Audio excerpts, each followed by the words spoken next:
We're handing out superstar guests like Oprah hands out cars on Yahoo Sports Daily. AJ Dybantsa going to join us live. That's right. Mike Florio, Pro Football Talk, going to join us live. We'll get his thoughts on the owners' meeting. And Curtis Granderson going to break down everything from Major League Baseball so far. Yahoo Sports Daily starts right now.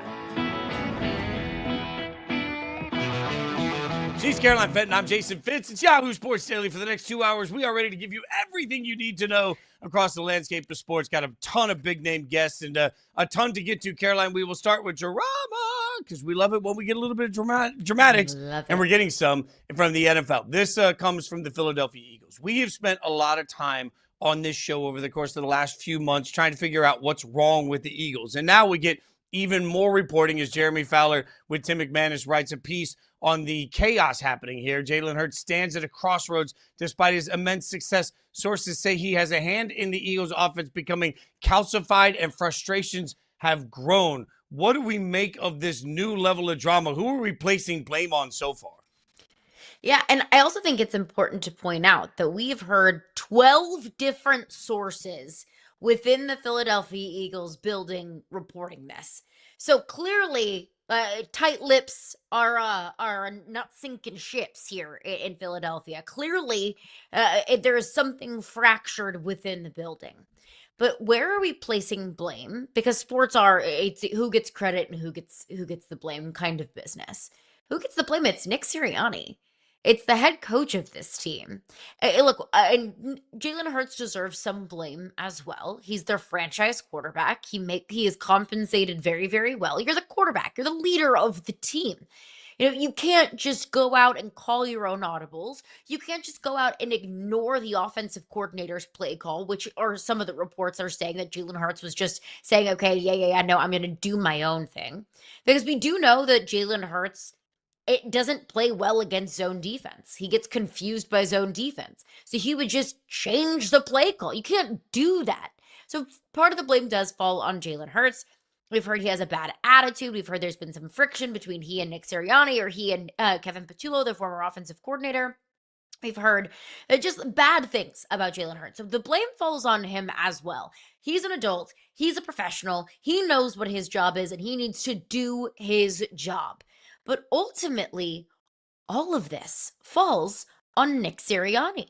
He's the head coach. He's in charge of that locker room. He calls the shots in Philadelphia. So he doesn't want Jalen Hurts to go rogue and call his own plays? That falls on Nick Sirianni. That he shouldn't allow that to happen in his team, in his building. Jalen Hurts and him have some friction. That's on him to figure that out and to smooth that over. AJ Brown's reading self-help books on the sideline and tweeting out Bible verses about how he feels disrespected. That's on Nick Sirianni to nip that in the bud. I know that these are all professionals. I know that these are all adults, and all adults and professionals need to act like them. And we haven't seen a whole lot of professionalism coming out of Philadelphia, or at least a lot of reports over the last several months, even going back to last season. But ultimately, this is Nick Sirianni's ship that he is captaining. It falls on him. Everything falls on him. The wins, the losses, the drama, the stuff that's getting out of the building. Nick Sirianni clearly does not have control over his team. Nick Sirianni clearly does not have control over the narrative surrounding the Philadelphia Eagles. All of this falls on the leader of that team, and that is Nick Sirianni, although nobody's innocent. Yeah, so I came into this conversation thinking 100% I was going to put a lot of this on Jalen Hurts, to be honest. And I do. I put some of this on Jalen Hurts. I think the number that is staggering to me, I'll give you two different numbers, 7 and 13. Why do these two numbers matter? Well, this year, Jalen Hurts will have his 7th different play caller in 7 seasons. In fact, if you go all the way back to college, he's had 13 play callers in 12 years of playing college and NFL football. Think about that for a second. So I kept thinking about the fact that the reports are he's going rogue at the line of scrimmage, but how much of that is just constantly uncomfortable with what he's being asked to do, because what he's being asked to do changes every single year. Something we say on this show all the time is that franchise ruin quarterbacks before quarterbacks ruin franchises. I think that this is a statement to Jalen Hurts, frankly, that the Eagles haven't completely ruined him. When you have a different play caller every single year. I don't care if we're talking about Jalen Hurts, Patrick Mahomes, or some other quarterback nobody's ever heard of. At the end of the day, that is such a huge gauntlet to try and climb. That's such a mountain to ask your quarterback to be efficient through. I don't know what quarterback could reach their fullest potential through that path. So the more I kept looking at it, the more I think, well, institutionally, I blame the entire Eagles team. And I do put some of this also on A.J. Brown. Look, I know A.J. Brown's catching strays. And it's like, well, what do I have to do with it? Well, when you're so demonstrative on a sideline about what you do and don't like, and when you're so demonstrative in the way that you handle everything, when the world is sitting here looking at your body language, I think that all just leads to more conversation, and more conversation leads to more off the record statements. The amount of different silos of blame there are in all of this just proves one major thing. The Eagles are broken. They're broken, and they're not easily fixable, because if you could simply look at it and say this is a Sirianni issue, you can fire Sirianni. But there have been a revolving door of play callers for Jalen Hurts before Nick Sirianni. If it was just Jalen Hurts, you get rid of Jalen Hurts. If it was just A.J. Brown, hell, trade him June 1st and everything would get better. I think this speaks to, the college football term of lack of institutional control. It is clear there's no institutional control. And Caroline, the only other thing that really hits me, because we live in this society now where people hate off the record sources. So the fact that 12 people spoke off the record, nobody wants to take seriously. You're not going to get 12 guys in the locker room to speak on the record. So if you're Jeremy Fowler, I think it's right. I think it's stunning. Look, let's just apply this to every person that's watching. I don't care if you work on Yahoo Sports Daily or if you work making widgets. If a reporter comes to you and says, okay, what do you think of your job on the record? How many people are going to sit there and say, well, my boss doesn't know what he's doing, and my coworker's an idiot, and this person shows up late. All right, we're going to put your name and put that in the paper. No. I don't want that smoke, right? Like, I think we have to understand that you won't get openness within an organization without going to sources. I trust those sources. I know Jeremy Fowler. I know his work. I think it's a statement that speaks to the entire institution that 12 people are speaking off the record about how bad this has gotten. Well, we have very well-respected and well-reputable reporters, whether it's Jeremy Fowler, Colin Cowherd has also reported a lot of things. Like, these are people that aren't just going to run all willy-nilly with whatever they hear from non-reputable sources. I don't. We live in a society of anonymous sources. Nobody attaches their name to anything. Like, we're at the point where Adam Schefter can tweet an anonymous source says it might rain today. Like, we are at that point, because to your point, nobody wants that smoke. Nobody wants to be viewed as the rat. Nobody wants to have the finger pointed at them and saying, why are you speaking to people? Why are you opening up our dirty laundry? So yeah, like, everything's going to be an anonymous source. I more so take who is reporting it as a fair way to evaluate if it's actually genuinely good, insightful, and true and correct information, rather than the source that's going to be named. So yeah, I trust Jeremy Fowler and anyone else who has reported what's going on within the Philadelphia Eagles organization, whether it's Rappaport, whether it's Schefter, whether it's Kalen Kaler at ESPN, all very well-informed people with a lot of connections that would know. But I think the crazy thing here, Fitz, about the Eagles, I will give the Eagles a lot of credit. That going back to even like 2 years ago, when the Eagles were on their Super Bowl run, A.J. Brown was unhappy. Even going back to last season, we were starting to hear some rumblings about Jalen Hurts isn't totally and completely a team guy. Jalen Hurts and A.J. Brown's relationship is starting to be fractured. Jalen Hurts kind of has a weird and kooky and quirky personality that's not really fitting with the rest of the team. Like, this isn't brand new information that we're, getting blindsided by. Sure, it's the most information that we've gotten, but we've heard some rumblings. We've seen some writing on the wall of some dysfunction within the Philadelphia Eagles organization, but they were fresh off of a Super Bowl. So when you win a Super Bowl, it's easy to kind of look past any drama that might be going on behind the scenes. But this isn't new. This has been going on for at least a year, if not a year plus. And the Eagles won the Super Bowl 2 years ago. The Eagles still made the postseason last year. The Eagles are still Super Bowl contenders. How many weeks this past season were the Eagles at the very tippy top of Frank Schwab's power rankings? A lot of them, right? Like, we viewed the Eagles as legitimate Super Bowl contenders for a majority of the season. So it's like this Eagles roster is so good and so stacked with so much talent. At least it was this past season. They lost a lot of talent this year in free agency, and that's a big reason why I think the Eagles will fall flat on their face this upcoming season. But the Eagles had so much dysfunction going on within the organization that's toxic. And they still were a Super Bowl contender. It's like they were too good for their own good. It's like they were too talented to overcome any dysfunction from the very top. Look at the last decade for the Eagles. They've gone through multiple head coaches. They've gone through all this drama. They've missed the playoffs in the last decade once, and that was the COVID season. Nick Sirianni, who we've been talking about being on the hot seat since the minute he got hired, went 9-8 his first year as a head coach. Since then, 14-11, 14-11. That's how many wins the Eagles are putting up every single year. We see it like we need to have went to 2 Super Bowls, won one. I mean that 100%. So you've got a coach, you've got a head coach that's literally never missed the playoffs, that has gone to 2 Super Bowls and won one, and the other one was a down to the wire one, right? Like, so you've got 2 Super Bowls, won one in the playoffs every single year. If we're talking about all this dysfunction, we're talking about all the things that are wrong with the Eagles, I think Eagles fans could also, take solace, at least for a moment, in how much is right. The Eagles weren't the only thing in the news yesterday.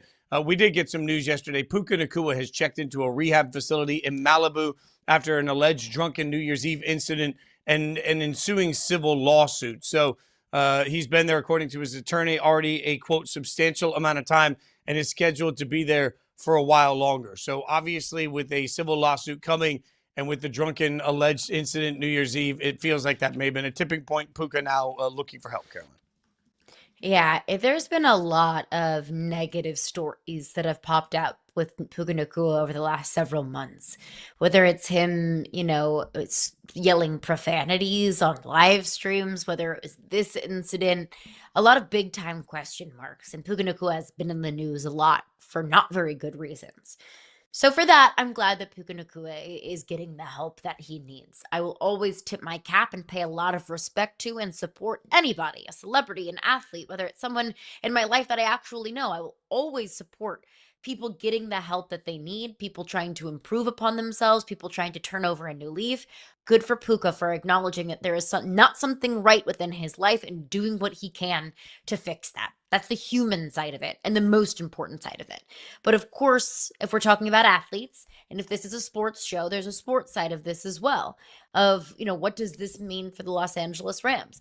Puka is going into the final year of his current contract. I would assume that the Rams want to get out ahead of extending Puka Nacua, considering how massive of a part of the Rams offense he is.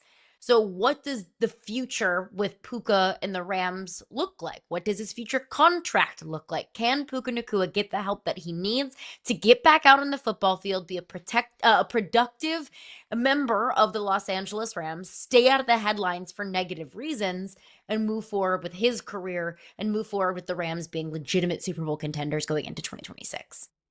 Yeah, Puka is only 24. He'll turn 25 in just a few weeks. He has plenty of long life, we hope, ahead of him, doing amazing things in the NFL.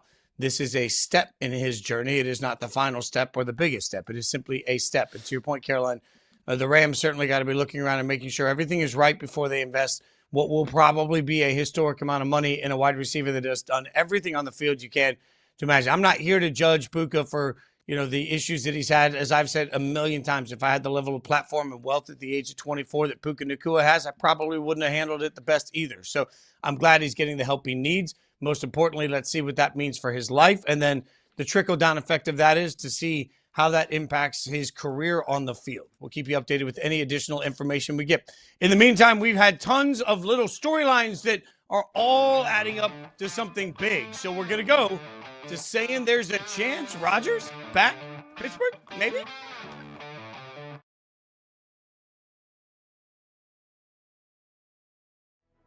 What are some things about the Detroit Pistons that we on the outside might not know? The culture, when I walked into this, the culture for me was pretty impressive. The way the players kind of come to bat for each other. And Isaiah Stewart is not a guy off the court that is like an angry human being. In that Charlotte game, it was all he was saying in the locker room was like, "I'm gonna have you guys back. That's what I do." For me, it's impressive to see just how together everyone is and the culture that they've continued to build.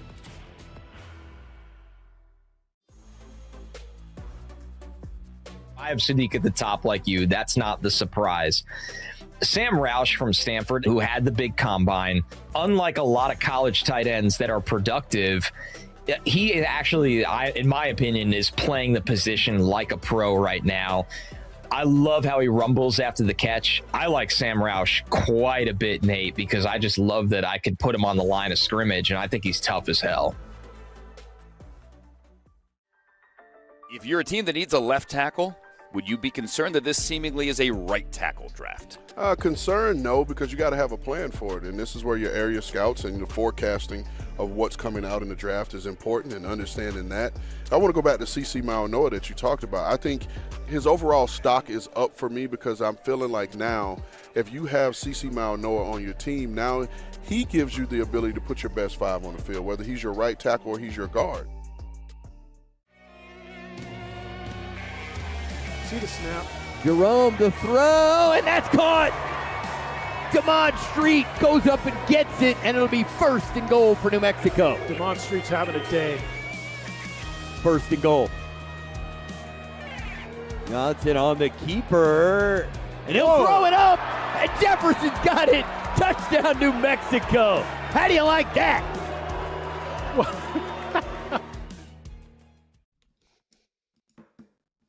Breaking news here at Yahoo Sports Daily. This is a tweet out from an agent saying, "Congrats at Kirk Cousins agreeing to a contract with the Raiders." That from Mike McCartney, Kirk Cousins' agent. I think he would know what's going on here. So we have a new quarterback in the room for my beloved Raiders. And Caroline, I'm going to take my victory lap early because I've been saying for the better part of a month that I thought the inevitability was Kirk Cousins would end up in Vegas. And this to me feels perfect. Vegas has made it clear, especially after the pro day yesterday. There is no doubt Fernando Mendoza is going to be the first pick in the draft. Let's end the mystery. Just give Fernando his Raiders jersey. But John Spytek, the GM of the Raiders, has made it clear that he doesn't think they should be stuck in a situation where a rookie quarterback has to start year one. They want to have a veteran in the room. So we now know that veteran is Kirk Cousins, and this just makes a ton of sense to me personality-wise to bring in Kirk to really show Fernando the ropes and create maybe the most wholesome quarterback room in the history of the NFL. The most precious, sweetie, cutie pie little quarterback room that exists and ever has existed in the National Football League. Just two cutie patooties hanging out and playing quarterback. I love this for three reasons, and you just mentioned one of them. The personality fit. The fact that I think that Kirk Cousins and Fernando Mendoza will get along swimmingly. It feels like two guys that are kind of cut from the same cloth, two guys that are incredibly wholesome, two guys that are fierce competitors. That is one, I think, kind of myth that I would like to bust about Fernando Mendoza is since he is, such a sweet, precious little human being, that he doesn't have that fire and he doesn't have that competitive edge. No, Fernando Mendoza has that. When he gets onto the field, he is a certified dog, just like Kirk Cousins is. But their demeanor off the field is a little bit more reserved. So I love that fit. I love this for Fernando Mendoza. I am always in favor of allowing a young quarterback to sit, to marinate, and to cook. I don't care if you're the number one overall pick. I don't care if you're Mr. Irrelevant. I think it is always beneficial for a young quarterback's development to not be thrown into the fire, to not be asked immediately to be the savior of a franchise from day one when he's still trying to figure out the speed of the game in the NFL. He's still trying to learn how to read NFL defenses. He's learning how to be a professional quarterback. That's a lot for a young quarterback to take on. So what Kirk Cousins can do is, one, alleviate some of that pressure, and it can allow Fernando Mendoza to learn by osmosis, to watch Kirk Cousins cook, to watch Kirk Cousins' process, whether that's watching film, whether that's in practice, whether that's going through game day, whether that's breaking down defenses with him. I love that Fernando Mendoza will essentially have a mentor and somebody that's able to take maybe some hits at proverbial and literal hits at the beginning of the season until Fernando Mendoza kind of ramps up, making the assumption that Kirk Cousins is the starter day one and not Fernando Mendoza. Maybe that's not an assumption that we can make today, but at least he has a mentor in the room. I also love this for Kirk Cousins. I got to speak with him at the Super Bowl. I asked him what his future holds, and he says, I still want to play. I still have that fire. I still want to play football. I still have the desire. I still want to win. I still want to lace up my shoes. And he did say that he wanted a full-time starting job. That's not what he's going to get in Vegas. I also didn't think that there was a full-time starting job for Kirk Cousins anywhere in the National Football League. So now he at least gets an opportunity with a team to continue playing, which was one of his number one priorities. Yeah, fans don't want to hear this, but I'm not sure he won't get a season to start. The Raiders have made it very intentional, or very clear they're going to be intentional. So if and when Mendoza's ready, he'll start. Until then, Kirk Cousins, a Las Vegas Raider. Plenty more to come on that, but let's get to some of the other big stories in the NFL with a little bit of a style that only we can bring into the show. It's our favorite thing to do. So you're saying there's a chance, by the way. God, do we look good in those suits. I'm just saying that is not bad work at all. Blue works on me. I like that. I'm a little jealous you got the orange. I do love orange. Yeah, orange is two nice. Great colors, though. No, that is fair. All right, so we'll take some of the big weird storylines that came out of owners' meetings and figure out if there's a chance, something to it. So Orlando. Can Orlando be the good luck charm for the Jags? The Jags will be playing their home games this year in Orlando while their stadium is renovated in Jacksonville. Could Orlando become the good luck charm that sends the Jags to the Super Bowl? Can you imagine how just upset and pissed off Jags fans would be if the Jags got to the Super Bowl from playing in Orlando? I'd be upset. I'd be upset for Jags fans. But no. Yeah, no. That Orlando is not going to be the Jags' good luck charm. Although Orlando is, I've heard, where dreams are made, or at least Disney World. Disney World's in Orlando. It's close enough. I don't think the Jags are playing in Orlando away from being competitive in the Super Bowl. Look, the Jags had a nice little run last season. There were points last season that we saw Trevor Lawrence play an MVP caliber football. Maybe Trevor Lawrence can recreate the magic that he found, no pun intended, in the last 5-6 games of the season this past year, but I'm also not gonna bet on Orlando being the nice little lucky charm for this Jags team that's lost a lot of talent in free agency this past offseason. Look, you are right, but I'm bummed by this because I just want Orlando to have an NFL team. Like, I kind of like to move to Orlando, and they got the parks, and that's fun. They got the magic, that's fun. If we could just get an NFL team to move there, boom, all of a sudden, that's a good one. So, look, Orlando, I like the idea of the Orlando Jags. I think that's fun. I kind of wish they'd Mickey Mouse the logo just to really piss off Jags fans. But no, this won't lead the Jags to the Super Bowl. This won't lead the Jags to that spot they want to be in. The Jags are going to be a pretty good football team this year. I don't think the Jags are going to find themselves in the same category as the elite of the AFC. Too many good teams have gotten better, and the Jags, at least on paper, have it. How about this one then? All right, speaking of teams that think maybe they got better, maybe they didn't. The Jets. All right, Geno Smith. Aaron Glenn was asked about Geno, and his quote was, I just feel like he's the guy that's going to lead us to the promised land. So Aaron Glenn says he's going to lead us to the promised land. Are we saying there's a chance that the Jets are led to the promised land? Yeah. Yes. If Jets fans' prayers and the promised land is the number 1 overall pick next year. And if the promised land is a path to your future quarterback, then yes. Now, if the promised land is, going 11-6, making the postseason and winning a couple playoff games, absolutely freaking not. And I don't know what you're smoking. Geno is a guy that's going to step in to lose the Jets enough games to be in contention to find their quarterback for next season. That's it. That's what it is. Geno Smith had a rough season last year with the Raiders. I think worst case scenario is if Geno Smith finds a little something and wins the Jets like 6 or 7 games, at least enough games to be picking, around 9, 10, 11 in the NFL draft. And then you're too far removed from the top 3, 4, 5 picks to make a swing for a quarterback. I think that's worst case scenario. But I think Geno and this roster is bad enough to lose enough games to find their quarterback of the future, Fitzy. Yeah, and here's the hard part about all of this. Right now, where the Jets sit, they sit with the number 2 pick in this year's draft, and they don't have a shot at a quarterback, right? Like, I mean, we can debate Ty Simpson all day long, but you know what I'm saying. They don't have a shot at a viable, oh my God, franchise-changing, yeah, this is the guy quarterback. Now, I think you could look around and say, okay, well, Mahomes, Josh Allen, Lamar Jackson, none of them were first overall picks, and I get that. But for the fan base, you want that level of hope. And the problem is getting to the promised land. If the promised land is the first is a quarterback, means you have to be the worst team in the NFL, and then you got to hope the quarterbacks come out. That's asking so much. I really honestly feel for Jets fans here, and I feel for Aaron Glenn, because what else is he going to say? Aaron Glenn is dead man walking coming into this whole thing, because realistically, the most likely outcome here is that the Jets end up one of the teams trying to vie for the first overall pick, in my opinion.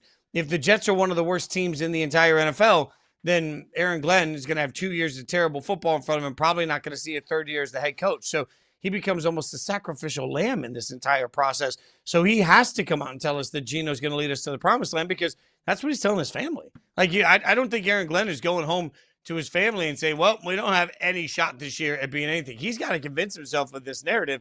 And I don't think Geno is as bad as he looked last year for the Raiders. I think the Raiders deserve a lot of blame. Chip Kelly deserves a lot of blame. A terrible offensive line deserves a lot of blame. And Geno played poorly through all of that. It's all of those things together that lead us to where we are on Geno. But man, I keep going back to this, and this will be my messaging for the next 12 months.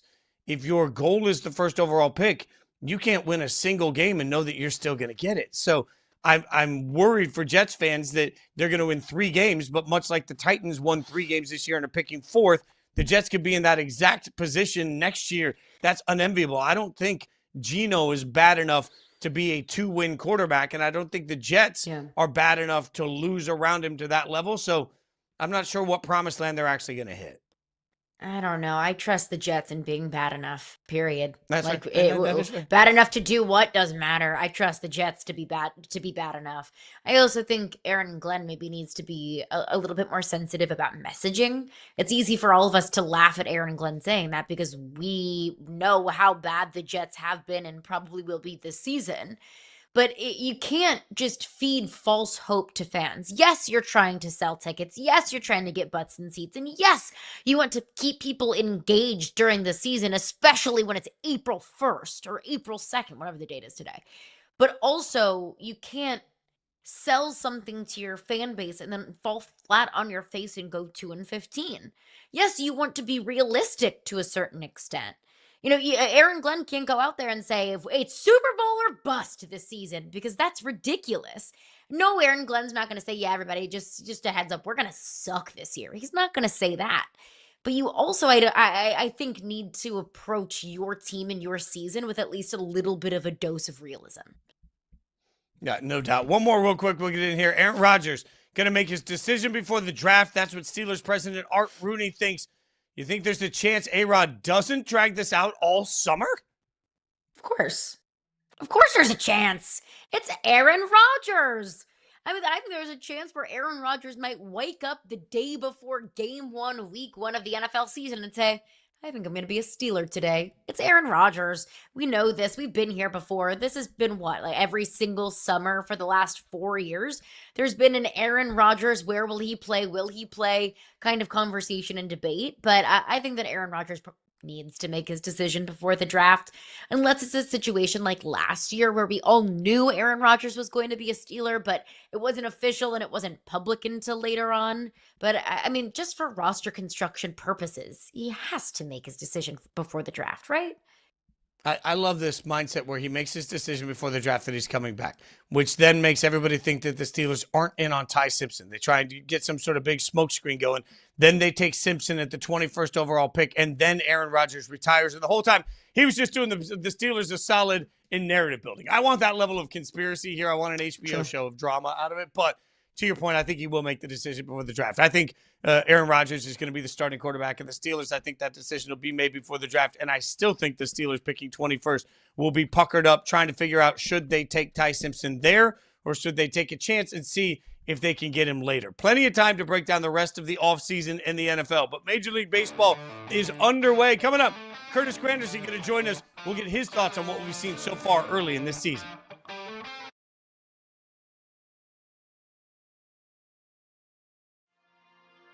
Who is your first player to team fit that you absolutely love? Kenyon Sadiq, the tight end of Oregon, to the Chiefs. And this was basically a post-combine reaction, basically Vernon Davis style numbers athletically. And so I think it was validating to see kind of him put those numbers up athletically, his speed, explosion, change of direction. He feels like a player that is not going to drop very far in this draft, especially in a draft where there aren't a ton of blue chip players. Do you feel pressure that this is America's birthday, this is the White House, you have to represent? Hell yeah. I do feel pressure. I feel pressure that, I got to go out there and represent for the United States, and I got to go out there and I feel like I'm going to be expected to go out there and win this fight. I'll probably be a favorite. There's pressure right there too. I put pressure on myself. I need to finish. It's been too long.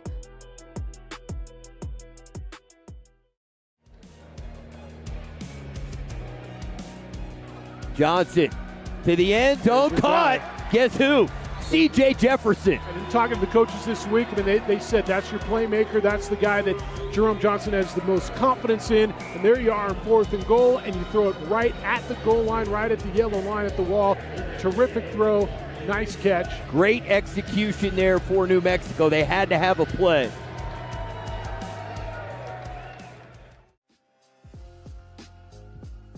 The Dallas Mavericks, are they still taking Cooper Flagg, Corey? He is legitimately, as a 6'8" wing who does everything at a high level. Shows up every day, competes his ass off. The way his handle has improved since high school to Duke to now suggests that this guy can be a MVP candidate, not just a multi-time All-Star as a role player, a high-end star role player, but a mega star. Brendan Cody reports that 3 Yankee veterans, Aaron Judge, Giancarlo Stanton, and Paul Goldschmidt, spoke to their teammates Saturday to emphasize the importance of everyday focus and never letting up on foes. They don't want to repeat last year's AL East tie. For more on that, we bring in the veteran leader in our clubhouse, former New York Yankees, 16-year MLB vet, current analyst for TBS, Curtis Granderson. Curtis, appreciate your time, man. What's the hardest part on a team like the Yankees that know what the final goal is? What's the hardest part of the early portion of the season? I think the early portion of the season for the Yankees historically is always going to be it's win or bust. So automatically you put some additional pressure on you, especially since the last time they won it was 2009. I mean, we're approaching that 20-year mark. And there's a lot of ideas and a lot of fans and a lot of people that experience what the core 4 were able to do and continue to keep expecting that year after year after year. And when they see you didn't do it this year, you didn't do it the last year, you didn't do it the year before, it just keeps adding more and building more. But that's the pressure you want. It's got to be all or nothing over there with the pinstripes. And I think getting ahead of everyone now and saying each series is that important, whether it's in April, whether it's in May, whether it's in September, or hopefully in October. So I think just continuing to have that leadership over there to send that message to them is a big thing. And to do it now, don't wait until it gets too late. And there's no doubt there's no higher pedestal in Major League Baseball than the New York Yankees. I do want to stick on them for just a moment, though, because they have won more ABS challenges than anyone else in Major League Baseball. Just a couple of days ago, they were, 10-0 in ABS challenges? How are they doing this so well?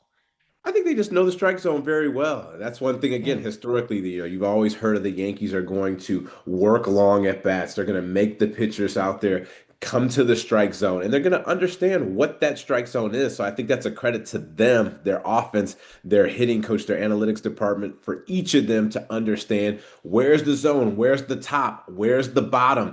And those are the big spots where you're going to see challenges, especially that bottom. That's the one where the catchers do a really good job historically of stealing strikes. But a lot of hitters tend to know what's down and how far is too far down. So seeing those challenges and also being successful on them is a good sign of just these hitters just know where the strike zone is. So give credit where credit is due for them understanding it. Historically, they always get a lot of walks. Of course, Aaron Judge, he's going to be a 100+ walk player again this year. And I think that's no small feat, especially when we talk about the number of strikeouts being as high as they are year after year, to have somebody get as many walks as he does, and for the team to know the strike zone as well as they do. Again, credit where credit is due. So walk me through then kind of the relationship here, because athletes, professional athletes on the field and umps, like they have a relationship, right? They're you get to know these guys. What's that moment like from a player standpoint where you're challenging literally everything? So the ump then is in his feels because he feels like he's getting challenged. You also got to make sure you're not pissing the ump off, frankly, but then nobody wants to protect their feelings. Like, how does all of that work, Curtis? I think it all gets taken care of because you get the result.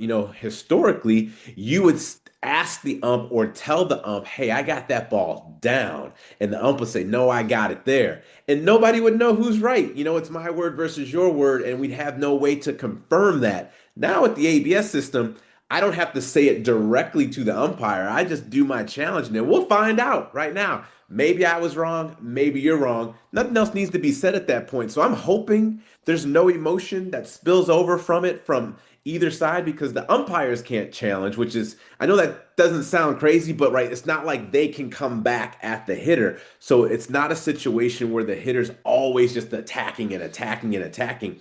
Once we challenge, once the catcher challenges, once the pitcher challenges, we'll see. And then after that, we go from there. Like, there's no need to continue to be mad at that point. If you're an umpire and you did get it right, you got it right. Like, I don't need to rub it in your face. The board just showed me exactly what it was. So we're only 6 games in, possibly 7 games in for some teams. We'll see how it unfolds as we get to the middle of the season. And I think one of the big ones, we saw the crowd reaction with the Eugenio Suarez situation in Cincinnati, where the crowd went nuts on 2 back-to-back challenges. This is in an April game, so imagine in October with the game on the line and 50,000 people, and it's a crucial situation, and it pops up on the scoreboard. That's what I'm excited to see, how the fans are going to respond in those situations when you have a call that can go either way and be huge for the game at that point. I think the fans just love to celebrate when umps are wrong. That's a tale as old as time in Major League Baseball. But you mentioned it. We're only 6 or 7 games into ABS. It's early. We've got a long season ahead of us. But from what we've seen so far and your understanding of the ABS system, is this a positive change in Major League Baseball?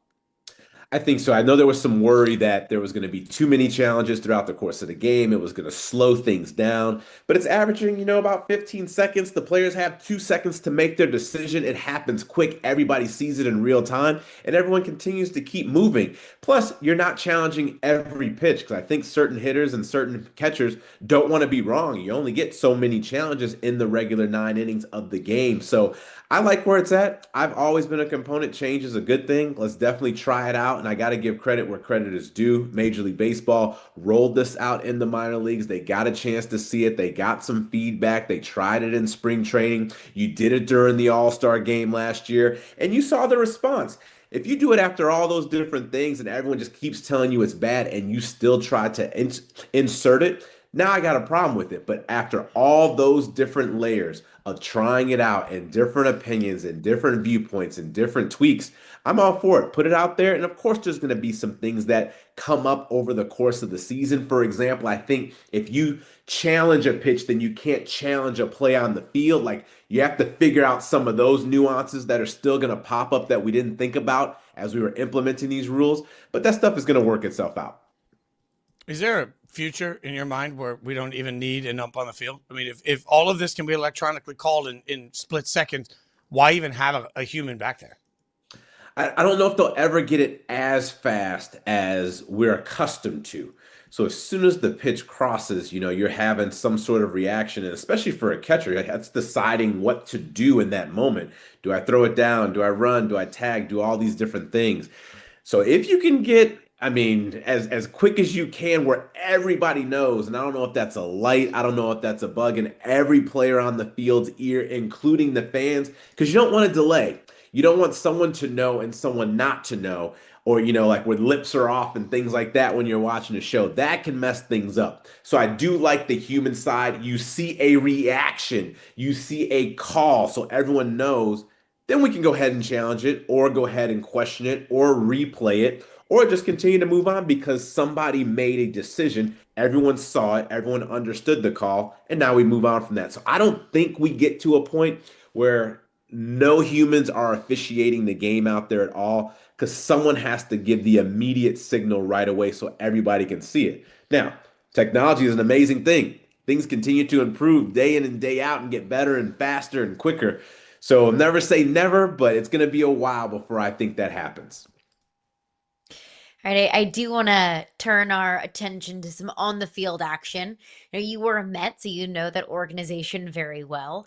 The Mets have spent a lot of money the past couple of years, getting Juan Soto last season, bringing in Bo Bichette this past offseason. They've been top 3, top 5 in spending the last couple of seasons, yet fallen short of expectations. What do the Mets need to do to break through this year?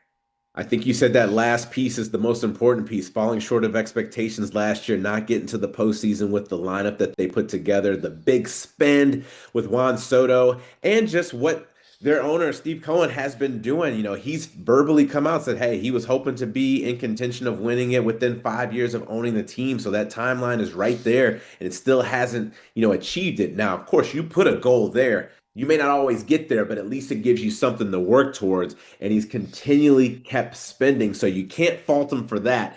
And now you've added some more big pieces with Bo Bichette, the trade of Marcus Semien, and they're not off to the best start. But I credit that to wanting to come in to a big market, wanting to make a splash. And I think something that's going to really help them out is Juan Soto had to kind of go through it last year. He didn't have the best start in March and April of last year, but you saw where he finished, almost 40-40. And he's off to a better start this year than last year. So I think having him there to kind of just help calm the tide a little bit for Bo and Marcus Semien is going to help. Now, with Francisco Lindor, it's a very interesting situation from an offensive standpoint. When you have the hamate bone taken out of your hand, any type of surgery is always something you just got to be conscious of. Yes, there's a timeline on when you heal from the surgery, like 6 to 8 weeks or 8 to 10 weeks, but that's just healing.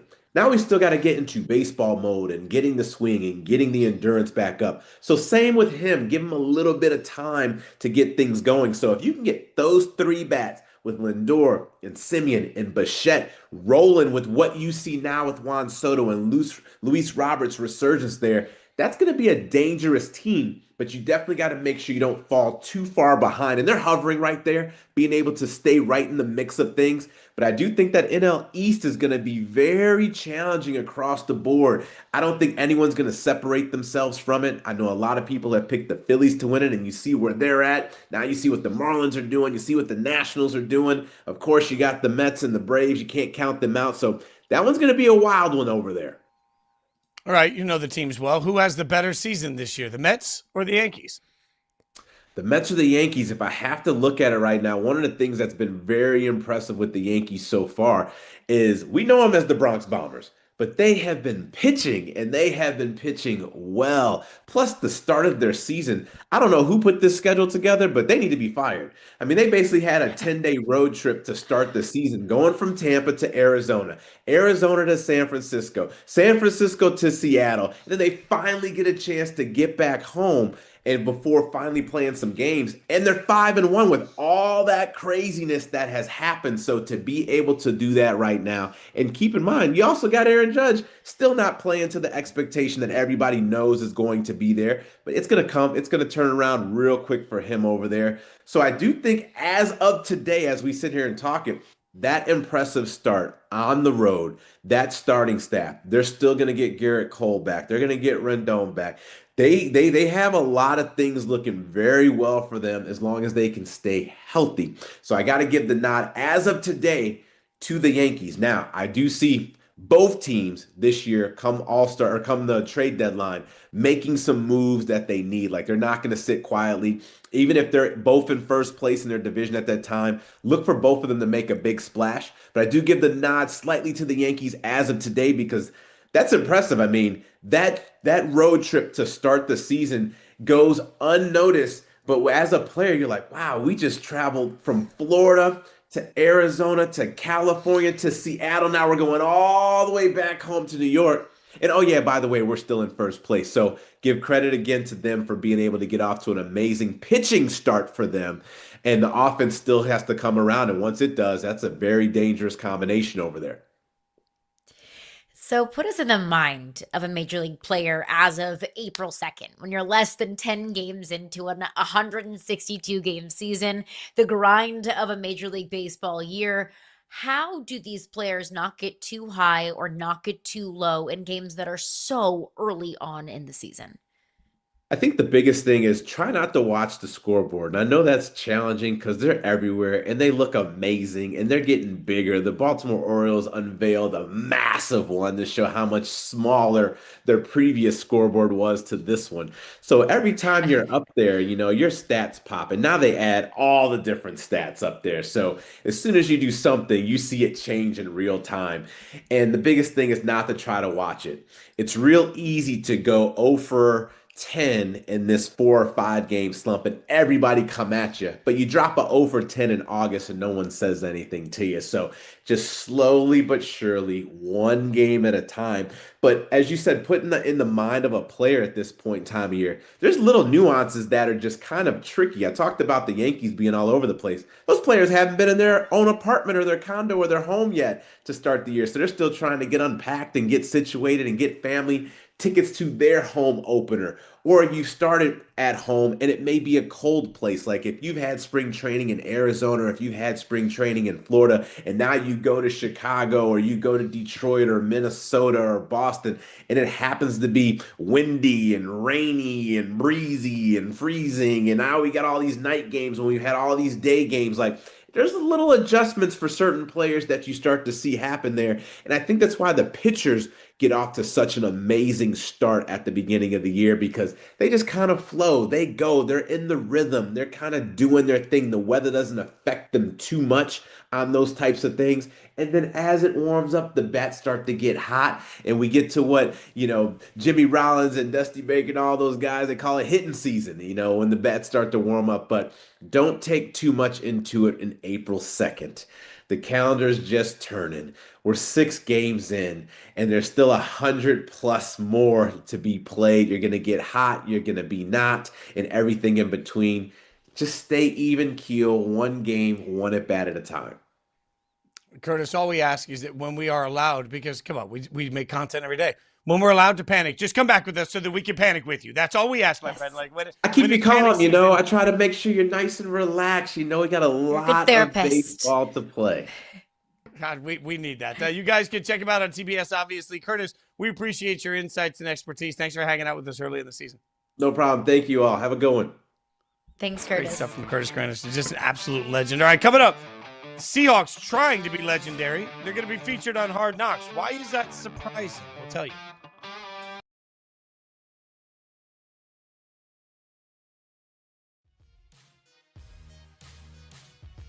What do you make of Dana's demeanor since getting into this? I listened to all of his stuff where he used to just destroy boxing promoters, that we take no risk. And then I see him like tattoo on an island between Crawford and Canelo in a photo op where he's not doing anything. He's standing there just like one of us schmucky promoters in between two guys and like a stand-up cutout. It just feels off to me.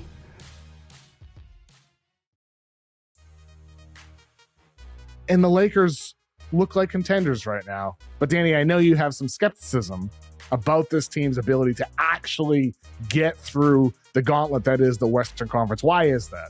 They'd have to beat Jokic, Wemby, and Shea in consecutive rounds, 2 of the 3 without home court advantage. I do not believe they can win 3 Western Conference playoff series. I do not believe that. Now, they do have the ball straight up the middle. Swiggity Swooty went for the booty. That is a touchdown. What a run. I'm going to need a moment. Ball's in the air, and just like that, C.J. Wyndham with yet another big play. That was the exact play action after the first play of that drive. They set it up perfectly. What was your impression of him? Do you feel like you have a friendship with Giannis now? I feel like he was just my friend. Like I didn't even see him as just a basketball player, Giannis Antetokounmpo. I was just like that's just my guy. Cause we were just chilling. Like he took me to his home. He took me to his first we did his first dunk in his neighborhood. So like he was just showing me around. So I think cool. We still check up on each other. I just need to go to one of his games, which I promised him.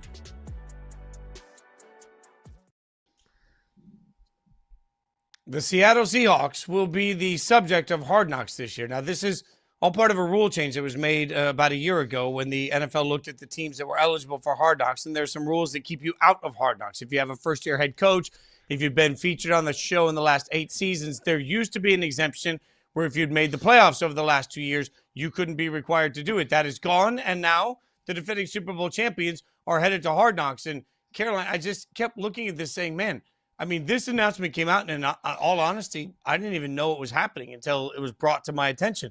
And that speaks to something here, because how many years in a row, if it were the Kansas City Chiefs on Hard Knocks after winning a Super Bowl, we'd freak out. If it was the Eagles after winning a Super Bowl, we'd freak out. It's the Seahawks after winning a Super Bowl, and we have to be reminded about it. Like, I don't know what it's going to take for the Seahawks to get the same level of attention as other defending Super Bowl champions, but it just doesn't happen. I think it's just because the Seahawks aren't that interesting. And I think Eagles fans would love it if their team was maybe not so interesting. I would think Chiefs fans would love it, or Dolphins fans would love it if maybe their team wasn't so interesting. I think it's a good thing when your team is kind of boring, staying out of the headlines, just goes out there, wins football games, takes care of business, and brings glory to their city. And there's a lot of positive things in there. But overall, it's just the Seahawks aren't overly an interesting team to talk about. Sam Darnold is a not super interesting guy. Just goes out there, does what he does, and, wipes his hands at the end of the day and says, job well done. Mike McDonald is not an overly interesting personality. There's not really many certified superstars on that roster. I would say Jackson Smith and Jigba is probably the one most marketable superstar out there. And I would like to state for the record, that's not me saying anything bad about the Seahawks or Sam Darnold or Mike McDonald. It's not me ripping on them. That's just kind of me pointing out the fact that if we look at marketable superstars across the league, I don't think there's very many of them on that Seahawks roster. And if you're a Seahawks fan, I think you kind of like that. But overall, they're just not the most interesting storyline. They're not the most interesting personalities. Like Sean McVay, fun personality. Mike Vrabel, fun personality. Andy Reid, fun personality. Mike McDonald's just a football savant. That's really kind of it, Fitzy. Yeah, and I think, if you look at some of the metrics, like if you look at overall social media following and engagement numbers, the Seahawks are in the bottom 5 of the NFL, which just speaks to the way that the league is covered. Yeah, they're in the bottom 5 of the NFL. If you look at overall social media numbers, along with, ironically, the Steelers, the Texans, the Titans, and the Vikings. Those are your 5 least social media engaged fan bases. So a little surprised to see the Steelers down in that area of social media as well. But it just speaks to the fact that it's different, and it's ironic that that's also alphabetical. But when you look across the board and you start to look at some of the followings that come through all of this, I can't figure out what's going to make the Seahawks wildly relevant. And you mentioned Sam Darnold. Sam Darnold should be the ultimate redemption story, right? Like Sam Darnold right now should be the ultimate, oh my God, look at this. Everybody gave up on him over and over and over again. If there's a quarterback right now in the NFL that should be the subject of a Disney Pixar sort of thing, it's Sam Darnold. He had all the expectations, didn't meet the expectations, gets traded around, almost gets bounced out of the league, becomes a backup, comes back, wins 14 games. The team gives up on him. He goes somewhere else. He wins 14 games again. And then all of a sudden wins the Super Bowl. Like, what else does it take to make Sam Darnold interesting? Because at some point, being great at what you do at the highest possible level, when the world's given up on you over and over and over again, usually becomes interesting. I don't know why we can't get that level of interest out of the Seahawks and who the Seahawks are and what the Seahawks do. It just doesn't make sense to me, Caroline, because when you win a Super Bowl, that usually results in interest, right? Like there's a period where I say this all the time. I got to remind young people, Golden State wasn't always a popular basketball team. There's a whole generation of people that didn't give a damn about Golden State. But then Steph came, they won a bunch of championships, and boom, all of a sudden, they're Golden State. I'm waiting for that moment. I think the Seahawks are poised to be really good for a long time. So I can't figure out why it's not turned into something else. And I remember a time when the Kansas City Chiefs were irrelevant. Like, I remember a time growing up in St. Louis, if you were a Chiefs fan over a St. Louis Rams fan, it was like embarrassing and you would get made fun of. I think Kansas City Chiefs fans got the last laugh there. But that's what happens whenever you win championships. That's what happens when you have superstars on your team.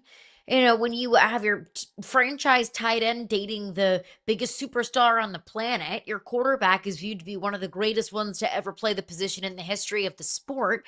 Whenever you have a mastermind as a head coach, like that makes a team really interesting and really engaging. And I think it makes it interesting outside of the football world.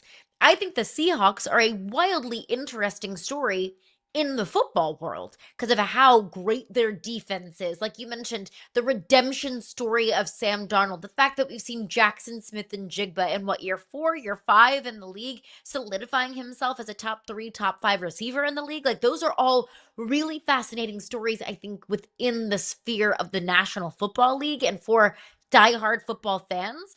But I view Hard Knocks as a way to get people that aren't necessarily diehard football fans engaged in the NFL season.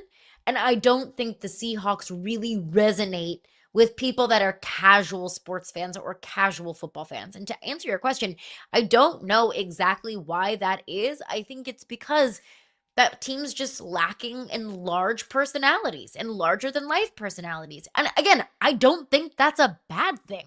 Like having a big personality doesn't win you championships. Being marketable doesn't win you football games. But I think that's part of the reason why the Seahawks haven't necessarily hit as hard as maybe some of these other teams that have won championships or have been knocking on the door of a championship, teams that we've fallen in love with easily. Like Drake May, for example. I think part of the reason why so many people have fallen in love with Drake May is not just because he got the Patriots to the Super Bowl in year 2. That'll do it. But also his wife has become a big social media star. That's marketable. That's something easy for non-football fans to actually tangibly hold on to and say, oh, I recognize that person because of this, this, and that. The Seahawks just don't necessarily have that recognition or recognizability, is that a word, outside of the football world. Yeah, and by the way, I'll correct. I got bad info. I've corrected my info. They're not bottom 5. They are bottom 5 in some specific TikTok. They're bottom 5. Overall, they are top 10. So I will correct myself, Seahawks fans. Don't come at me. That's my mistake. But you're right. The other side of this is you can try and put all the brand value you want on this at the end of the day, but it's still Hard Knocks, and I'm not sure Hard Knocks really matters, right? Caroline, like I have long since nicknamed Hard Knocks Soft Knocks because as a Raiders fan, I watched the Antonio Brown year where everything imploded. He went into a cryo chamber with his feet and got hurt, and and then he got cut, and everything was happening. I watched that season so anxiously because I thought, man, I can't believe how crazy is it that there's cameras everywhere in the middle of this, right? And then I watched what was aired, and I just sat there and thought, huh. I mean, the show doesn't have any journalistic integrity at all, and the show doesn't really have any point or purpose at all. It just gives you a little bit of behind the scenes in a very controlled environment. So to me, if the object of the league is, well, we're going to put the Seahawks on Hard Knocks because it's going to make them even more popular, I just don't know that enough people resonate anymore to the product of Hard Knocks, especially when team media now can't put out so much behind the scenes footage on their own. I'm not sure what Hard Knocks offers for most casual fans. Most fan bases that I've experienced end up disappointed in their fan season on Hard Knocks. Well, I watched the Bills Hard Knocks season last year. I think I watched like maybe an episode and a half, and I stopped watching it because I was like, I'm not learning anything. I'm watching practice footage and hearing about what Josh Allen did in the offseason. There's nothing like good or juicy or, super engaging about it. I was like, that's just kind of a waste of time. I think that enough people and enough teams have realized going on Hard Knocks probably does you more harm than good. Like, I think the last good Hard Knocks season was the in-season season of Hard Knocks with the Giants. When they followed their general manager, they were going through the draft, and it gave so many people so much fuel to their fire to just rip their general manager apart for, his son was like, you should take Jaden Daniels. And they talked about, the Saquon, not re-signing Saquon Barkley, siding with Daniel Jones over Saquon Barkley. Like, it was so damning, I think, for the Giants organization that enough organizations have looked at it and said, we're not putting ourselves in that position. We're not not opening up our doors or airing any of our dirty laundry if we don't have to. I don't think teams want to do it anymore, and it's enough reason to say, hey, like, it's not going to be interesting anymore. Well, we've got plenty more to break down, and we'll keep breaking it down next. Mike Florio, Pro Football Talk, going to join us. We'll find out what's going on with the owners' meeting and what it all means.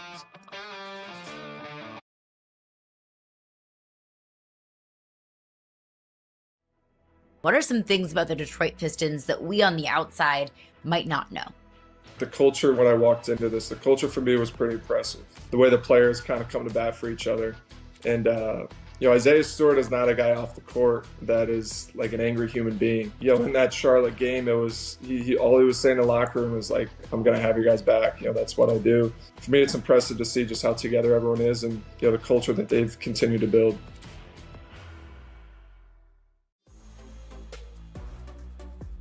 I have Sadiq at the top like you. That's not the surprise. Sam Roush from Stanford, who had the big combine, unlike a lot of college tight ends that are productive, he actually, in my opinion, is playing the position like a pro right now. I love how he rumbles after the catch. I like Sam Roush quite a bit, Nate, because I just love that I could put him on the line of scrimmage, and I think he's tough as hell. If you're a team that needs a left tackle, would you be concerned that this seemingly is a right tackle draft? Concern, no, because you got to have a plan for it. And this is where your area scouts and the forecasting of what's coming out in the draft is important, and understanding that. I want to go back to CC Maunoa that you talked about. I think his overall stock is up for me because I'm feeling like now, if you have CC Maunoa on your team, now he gives you the ability to put your best five on the field, whether he's your right tackle or he's your guard. See the snap. Jerome the throw, and that's caught.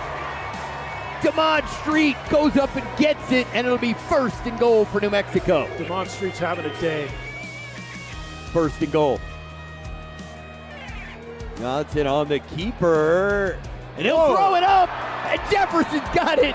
Touchdown, New Mexico. How do you like that?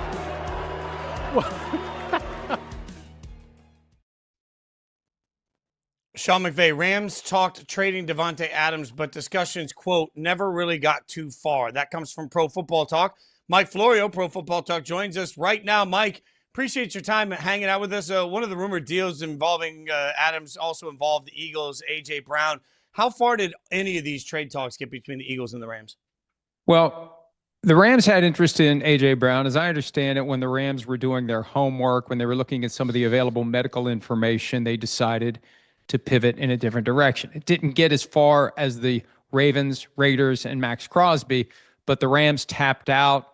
And as the Rams were exploring trading for A.J. Brown, they were exploring trading Davante Adams. He had a $6 million roster bonus that came due 5th day of the league year or thereabouts. So it was all done. It was over. They paid him the $6 million, and they kept Davante Adams. And Rams fans, some of them, including Jim Everett, who played for the Rams, were incredulous at the idea that the Rams would have traded Davante Adams. Well, what were they going to do? They're going to pay A.J. Brown $29 million this year. They're going to pay Davante Adams $24 million, and they're going to give Puka Nacua a long-term contract. That wasn't going to happen. So, yeah, if Brown was in, Adams was out. They tapped out on Brown, so Adams sticks around. And Sean McVay fortunately acknowledged this week at the coaches' breakfast in Arizona as part of the NFL annual meetings that they did consider trading Davante Adams to the point where they talked to him about the possibility he'd be traded.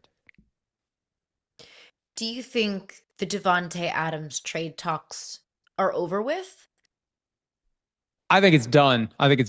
They've already paid him $6 million of the $24 million he's due to make this year. Unless some way, somehow, this A.J. Brown thing would swing back around, and I don't think it will for the Rams. I think it's the Patriots at this point, or no one who is currently obvious. Now, after the draft, you may have teams that had targeted multiple players who they thought would come in and fulfill whatever needs they may be trying to fill through the draft, and they could create an urgency for A.J. Brown. But it feels like the Eagles have not many alternatives. And look, there's a sense around the league that the Eagles are definitely going to move on from A.J. Brown. He doesn't want to be there. That's the belief. And the team is ready to move him. And I know of one person with a different team who says he has intimate knowledge, and I have no reason to doubt it, of the Eagles' cap situation now and into the future.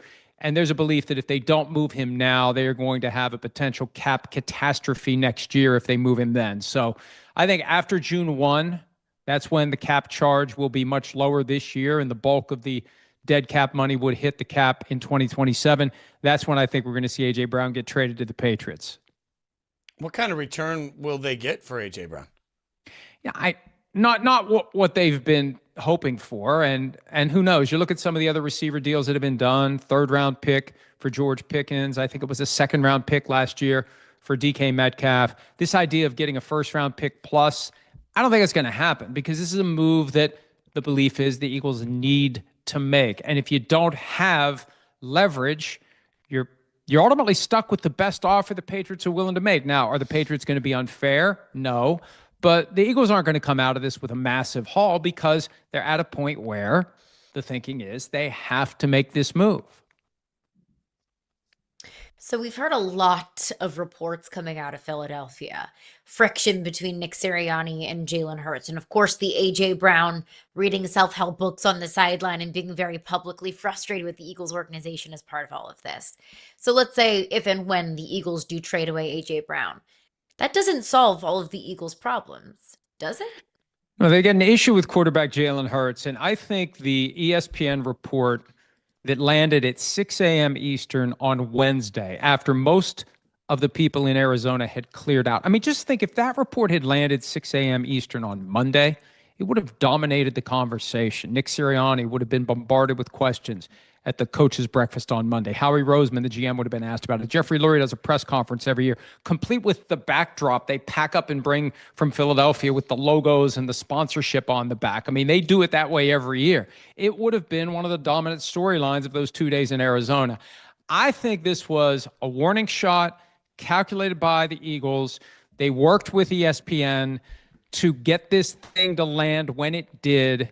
And the message to Jalen Hurts is your contract in the past has made you essentially untouchable. The way they structure the deals, they go cash over cap. They do annual option bonuses that spread out the cap charge. If you trade or cut the guy in the mid-years of that contract, it creates a massive dead money charge. They had their hands tied by this contract. I think by next year, they're in a position where if they have to do something, they will. So the message to Jalen Hurts embedded in this report, the timing of it, everything.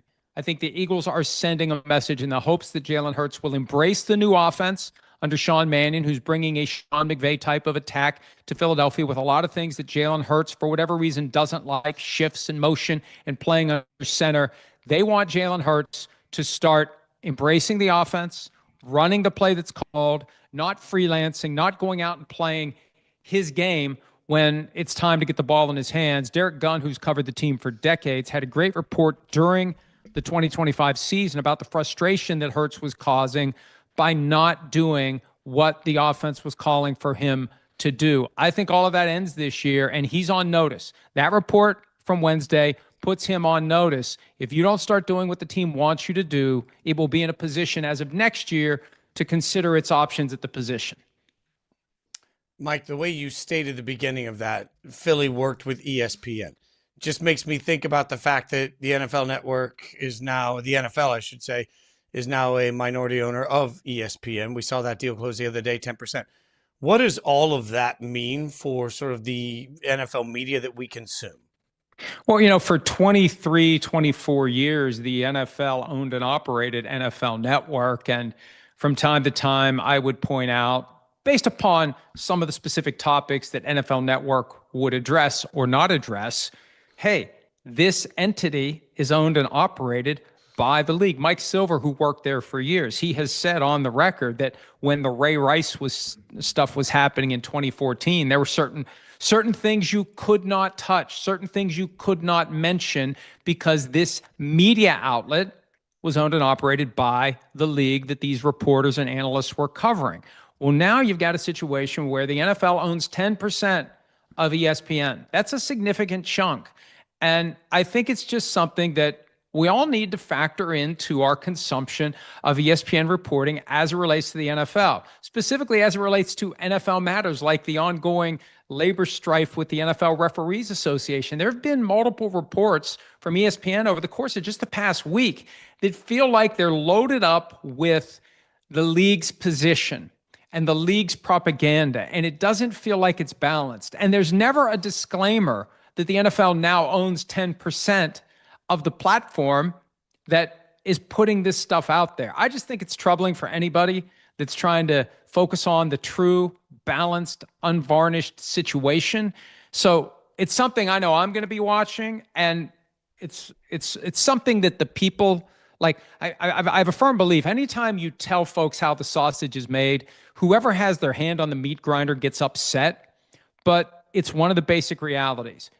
The NFL owns 10% of ESPN. That's unprecedented. So time will tell how that plays out for the consumers who are looking for their information and what they can trust and what they can't trust. And you have to view everything ESPN reports now through that prism that the league owns 10% of the entire ESPN operation. Do you believe the journalistic integrity of ESPN is compromised because of their partnership with the NFL? Well, I think it's going to be something that we need to watch moving forward. I'll give you an example. There was a report that landed on the first day of free agency, just a couple of hours into it, a comprehensive report about all the different times that 911 was called in connection with James Pierce Jr., the Falcons pass rusher, first-round pick last year. The NFL's got a mess. Pierce clearly has a mess. The Falcons have a mess. This thing landed, and nobody noticed it. Nobody noticed it. It used to be when ESPN would have a big journalistic NFL-related splash, they would strategically time it to create maximum impact. Now, when they do check the journalism box, is the strategy going to be, let's put it in a spot where maybe it won't be as conspicuous? These are all things that are fair game now. Once ESPN and the NFL do this deal, they invite the rest of us to watch everything they do and ask fair questions, even if it upsets the people involved, because again, they don't want guy with a hand on the meat grinder doesn't want us to talk about how they're making the sausage, but I think it's all fair game. Now, how many fans actually care about it? Not nearly as many as should care about it. All right, Mike, before we get you out of here, get back to a couple of things you may have seen. With all the rumblings at the owners' meetings that you were there, we heard a lot about Myles Garrett, Odell Beckham Jr. Did you hear anything out there that you think is solid that we should keep our eyes on? Well, the Odell Beckham Jr. thing is just, it's kind of comical because if you're a player who's interested in any team, that's the place to show up because they're all there. And I don't know that the Giants are interested in bringing him back. I don't know that that's going to happen. I know he's very interested in playing again, and I think he would take an offer from any team at this point. He hasn't played since the 2024 season. But, you know, the predominant storyline in Arizona, and it wasn't a very buzzworthy league meeting, but this whole NFL Referees Association labor fight, I feel like the NFL is hell-bent on locking out the officials. I feel like that's where the wind is blowing here. And the thing that got my attention most clearly, when there was an ESPN report posted over the weekend that an unnamed source, clearly someone from the league, said that if we don't have a deal by May 1 and we have to start hiring replacement officials, that's going to make it harder to do a deal with the officials union. And I don't understand why that makes it harder. I really don't. And if they're trying to create May 1 as a true deadline, I don't know that the union is going to buy into that. But these are all driven by deadlines. And let's see if they get it done by May 1. If not, it's probably going to run all the way up to week 1. The NFL is playing Russian roulette with the integrity of the game. I just hope they work out a fair deal for everyone. And I hope the truth isn't that the NFL wants to lock out the officials again and try it this time around with expanded ability to assist the junior college and high school officials who'll be on the field, assist them with a broader use of replay. When it happened the last time, replay wasn't centralized in the league office. The referee was the person who made the decisions in the stadium as to any plays that were subject to replay review. So it's a very different world now, and I think the NFL believes they're in a better position to help these folks. I'm not ready to sign on to that, and I think the best outcome is work out a deal with your officials. Follow him on social media. You know it, at Pro Football Talk. Mike, always appreciates your expertise and insights, my friend. Thanks for hanging out with us. Thank you. Good to see you. Thanks, Mike. Great stuff from Mike Florio. As always, coming up next, The superstars just keep coming on the show this morning. AJ Dybantsa going to join us next.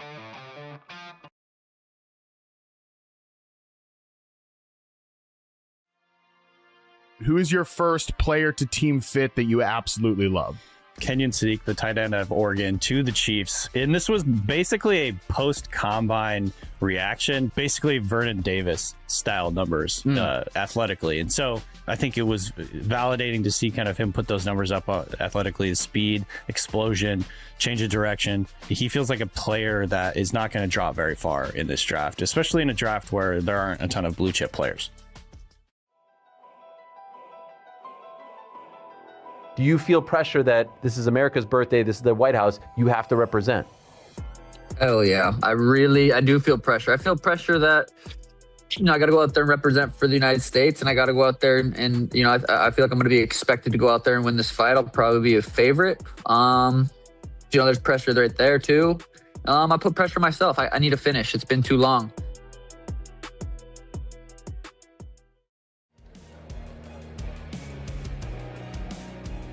Johnson to the end zone, caught. Guess who? C.J. Jefferson. And in talking to the coaches this week, they said that's your playmaker. That's the guy that Jerome Johnson has the most confidence in. And there you are on 4th and goal, and you throw it right at the goal line, right at the yellow line at the wall. Terrific throw. Nice catch. Great execution there for New Mexico. They had to have a play.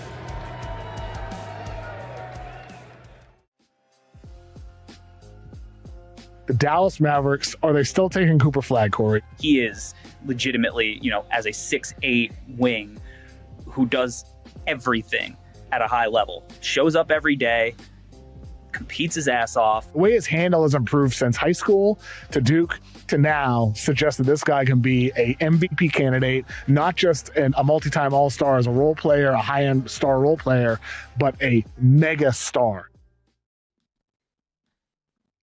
AJ Dybantsa left it all out on the floor for BYU men's basketball. 40 points, or 40 minutes, I should say. 35 points, 10 boards. The future is bright. That man joins us right now. He is a phenom himself, coming off an absolutely amazing freshman season. AJ Dybantsa, man, we appreciate your time. We were excited. We talked to you a few months ago, and the first thing when we found out we were talking to you again, we wondered, what was it like for you just getting that March Madness experience? It definitely felt good. Just seeing everybody, seeing all your favorite players compete in March Madness, seeing all the buzzer beaters, all the crazy endings. For me to play on the same floor was just kind of crazy. We went to shoot around, and I seen the logo at half court. It was kind of crazy. I bet it was a lifelong dream for you to get to participate in one of the most fun events that sports has to offer. But now we have UConn in Arizona advancing to the Final Four, 2 teams that you and your team have played this past season. You played both of those teams very, very well and very tightly. So let's start with Arizona. You've got the blueprint. What will it take for Michigan to beat Arizona? Arizona's super physical. So you definitely got to master physicality, and I think Michigan probably has, one of the best chances to beat them due to their size. But that was a big problem for us. Just they have a 7'1" guy in there, and they have Tobe Awaka, who's like 6'6", 240, whatever he is, coming out the bench. So they're just very physical, and you just got to master physicality. What about UConn? What's it take to beat the Huskies? You just got to be super disciplined. Dan Hurley and his staff does just a great job of just running a whole bunch of actions. By the time you get lazy, that's when they're starting to find different, options during that. So you run lazy, you try to blow up the pin down, they're going to slip in and get an easy dunk. So you just have to be super alert, super disciplined. So, we just mentioned Arizona. They have 3 core players that are all freshmen. At UConn, we saw Braylon Mullins hit that logo buzzer beater 3 to take down Duke, also a freshman. You yourself are a freshman. There are so many high impact, high level freshmen this year in college basketball. What has, led to that? How, as freshmen, were you all able to play such large roles on your teams on the sport's biggest stages? I think it's a testament to our hard work. But I've been playing against these guys and seeing these guys since about 7th, 8th grade. So I kind of seen how they risen and how their game rose. And we all kind of just had it in high school. But I think it's a testament to our hard work, and we can come in and, lead a program or just be the future of a program and make big plays for our program. Is there? You mentioned you've known those guys for a long time. Are there any of them that you look at and say, "Come on, I knew he was going to be good. I didn't know he'd be that." Like, is there anybody that's exceeded even your expectations? Exceeded? No. Well, there would be some guys that I didn't know coming up. So a guy like Kean Wagler, he didn't play on no AAU circuits, so I didn't get to play against him growing up. So I actually didn't know who he was until coming in this year. And he's been very impressive leading the team to a Final Four. Yeah, no doubt. He's been fantastic this entire season. But we'll have some great coaches represented in the Final Four. Two of them you have played, Tommy Lloyd at Arizona, Dan Hurley, of course, at UConn. Who schemed against you better when you played their respective teams? Schemed, probably Arizona, just because they played me deeper in the season. So I kind of had more film to watch. UConn was like our 5th game of the season. So it's kind of just, whatever they probably had from those 4 games. But Arizona had, months worth of game, and they played me twice. So they had film from the first game as well.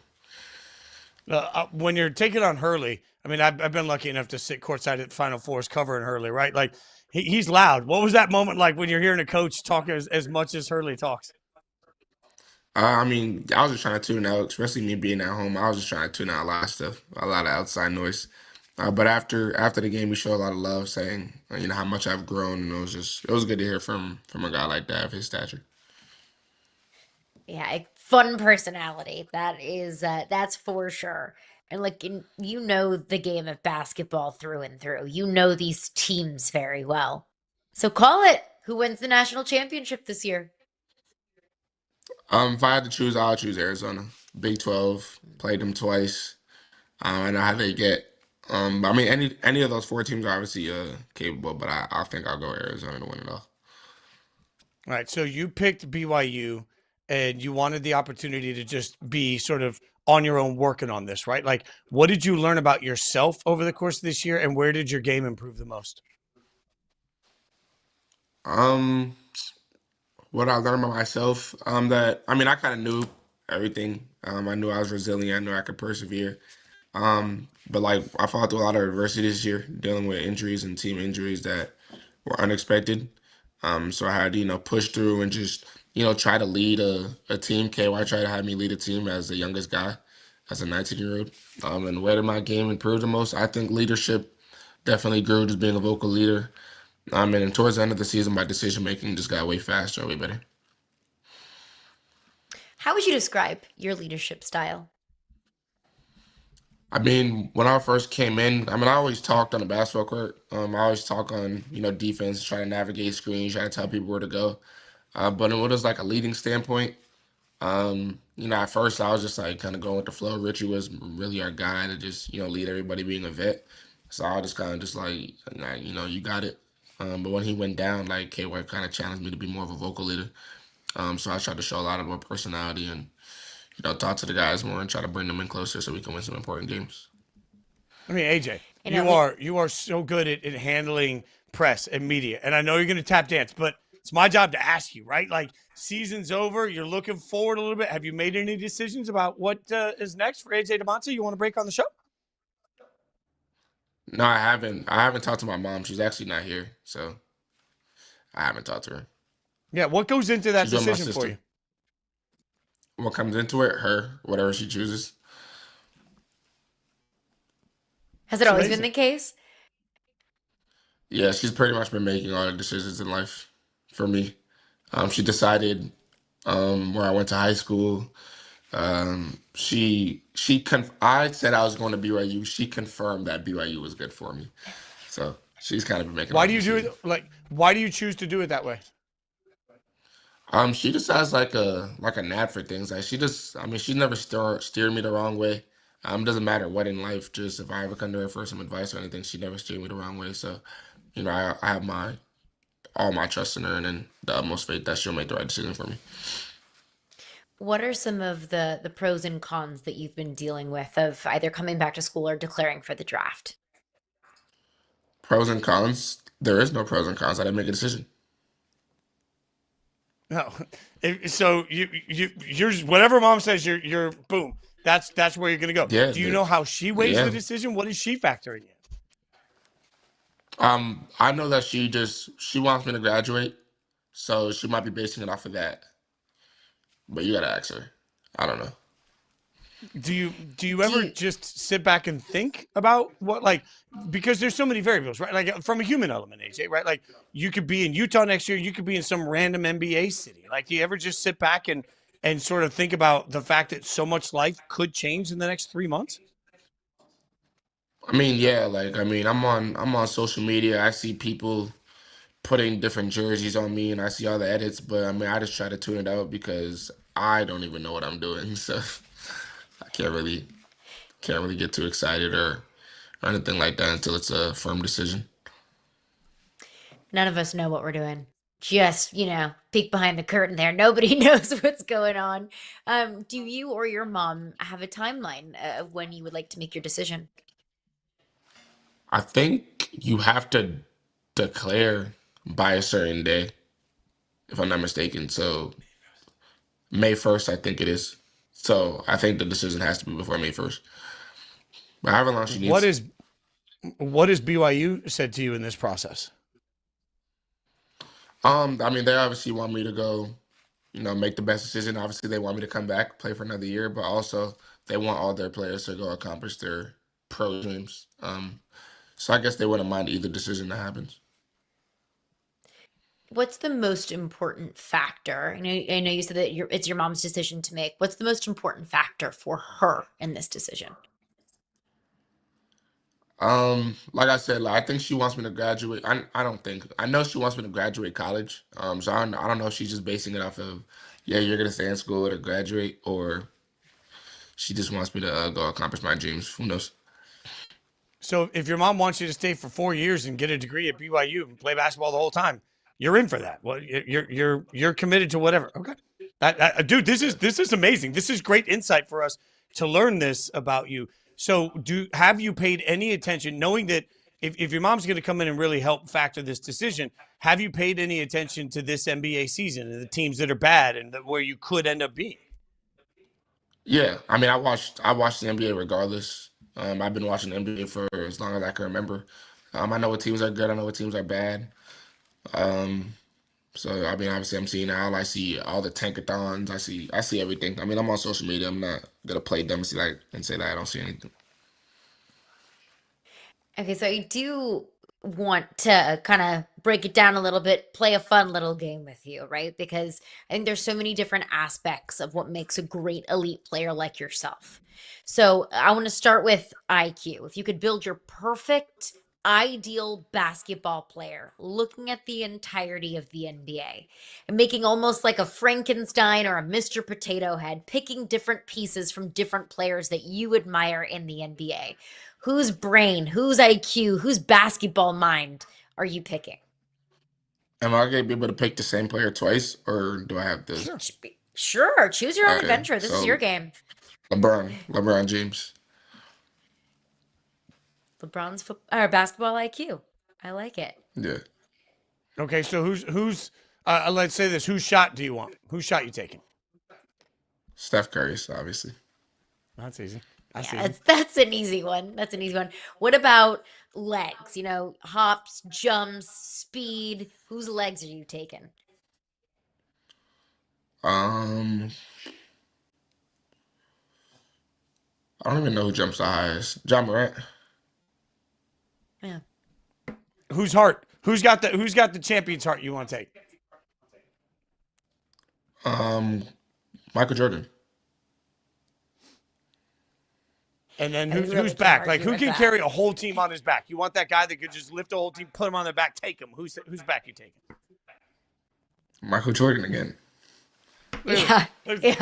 So, I mean, he carried an entire city on his back, an entire franchise on his back, really still to this day.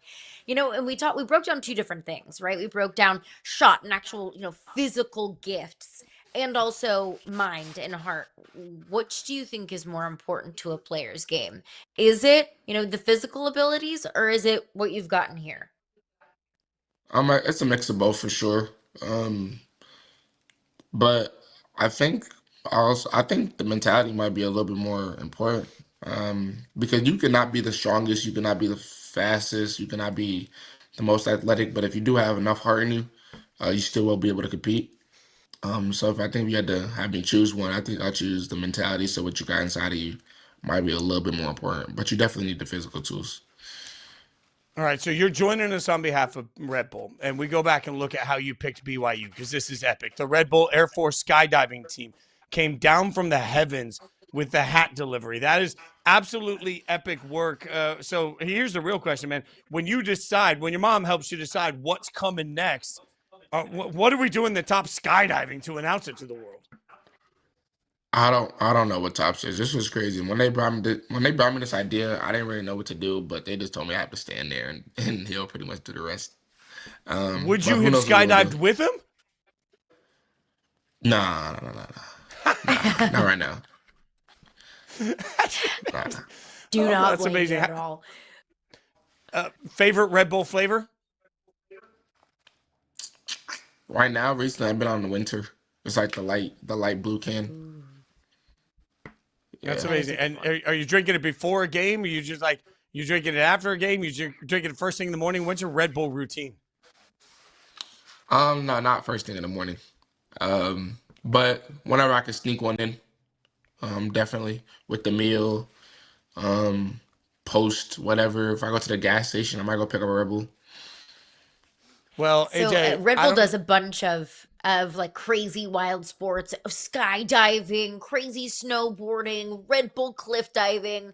If there was one crazy extreme Red Bull sport that you would try, what would it be? I think I'll eventually try skydiving. I think eventually, when I'm done playing basketball, I will jump out of plane. That's amazing. AJ, man, best of luck. Thanks for your honesty and your decision-making process. It helps us learn more about you, which is really a beautiful thing, man. I love everything about you. It's been fun to cover you, fun to watch you in college basketball. Whatever's next for you in your journey, we can't wait to hear about it. I hope you'll come back on with us and share more, man. Best of luck as you continue to make some difficult decisions for the rest of your life. What's next? Let me cut you off. What's next is my foundation, the AJ Dybantsa Foundation. I'm trying to help kids in Jamaica and Congo go to schools, go to colleges. Here in the U.S. or in the continent of Africa. So anybody watching this, if you want to donate to the AJ Dybantsa Foundation, that would be great. Kids will be super happy. Do you have a website that we can give everybody for the foundation? Yes, the AJ Dybantsa Foundation. Perfect. Awesome. AJ, and also, really if you're good appreciate at golf. Also, if you're good at golf, me and Kihei Akina, who's the #1 golfer in my class, will be hosting a golf tournament April 7th. If you're good at golf, we don't need no scrubs there. Only if you're good at golf. Man, the last time I tried to I'm play, out. everybody told me I can only drive the cart. Yeah, no, I'm not, like, I'm gonna be honest with you, AJ. I'm a terrible golfer, but this is amazing. I appreciate it, man. I appreciate you hanging out with us and appreciate all your insights. So check out the AJ Dybantsa Foundation, and then the golf tournament is April 7th. Man, this is awesome. And thanks to you, and thanks for Red Bull for hanging out with us.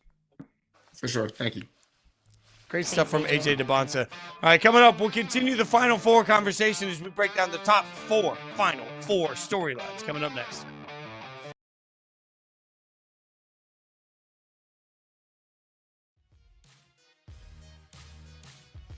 What do you make of Dana's demeanor since getting into this? I listened to all of his stuff where he used to just destroy boxing promoters, that we take no risk.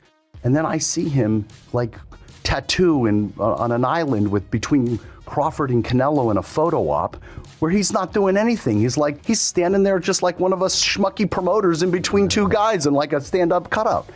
It just feels off to me.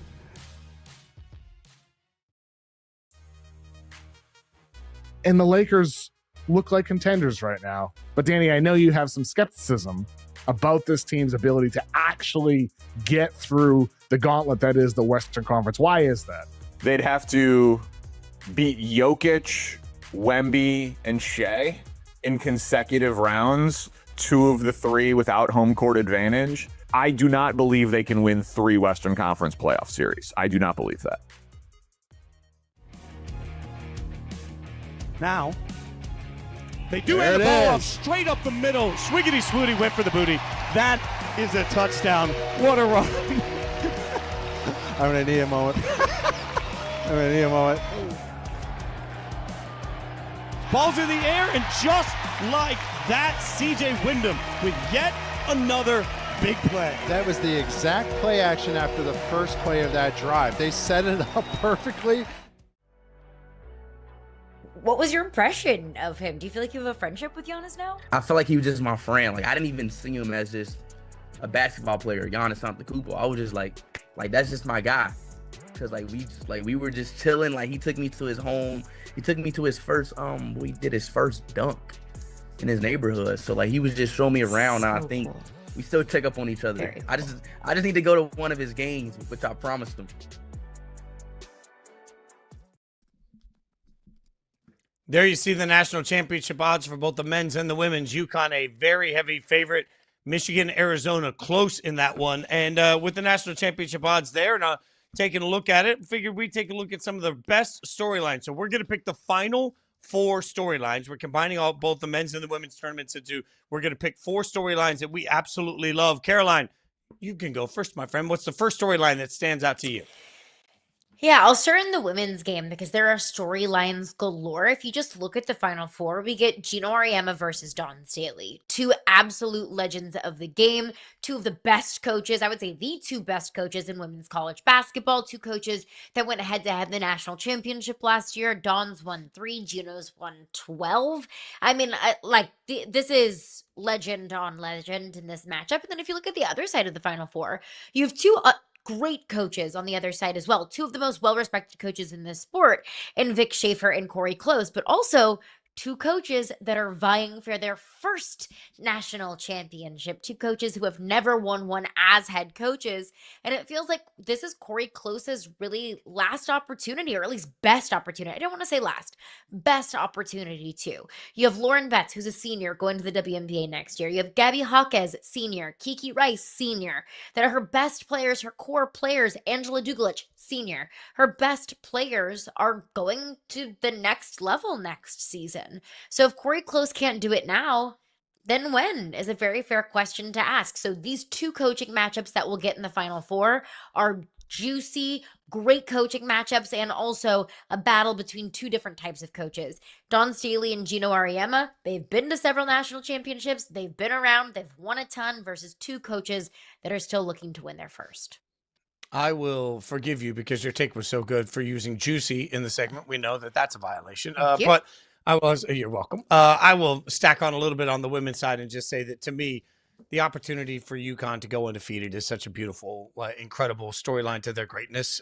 I thought about that, but I knew you were already talking a lot about that side. So I'll take for my first storyline, I will actually go to the opposite side of UConn's basketball. As much as we're looking at Gino there, I think one of the big storylines here is Hurley versus the world. And look, and some of this is about the villain. Some of it's about the face. Like, I think right now it is undeniable. We said yesterday, go check it out. Storrs, Connecticut is the capital of the college basketball world when you combine men's and women's. But also on top of that, I'm not sure that there's a more recognizable or important face to the entire sport right now than that man. If you go up and down the streets to people that may not have watched any college basketball, many of them have learned who Dan Hurley is through this process. And when you talk about the greatness of continual championships, well, it gives some people somebody to root for and some people somebody to root against. But either way, you care. You give a damn. You invest. There are certain coaches that became synonymous for their sport and when they were at their best. That's why we talk about guys like Saban. For an entire generation, you didn't really talk about Alabama's players. You didn't really talk about Alabama's greatness. You talked about Saban, right?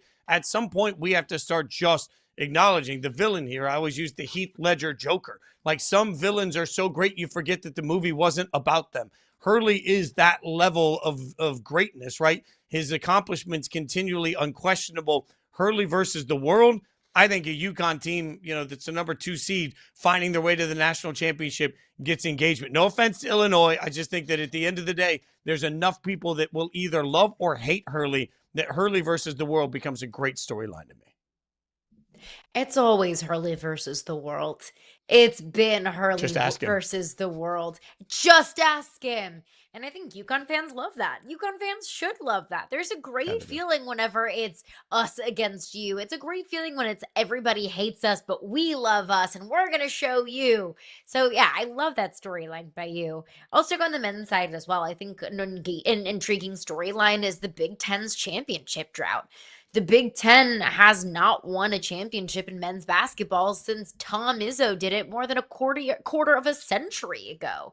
And the Big Ten has 2 cracks at it. Whether it's Michigan or Illinois, the Big Ten is more than likely going to have a representation in the national championship, unless Arizona and UConn have something to say about it.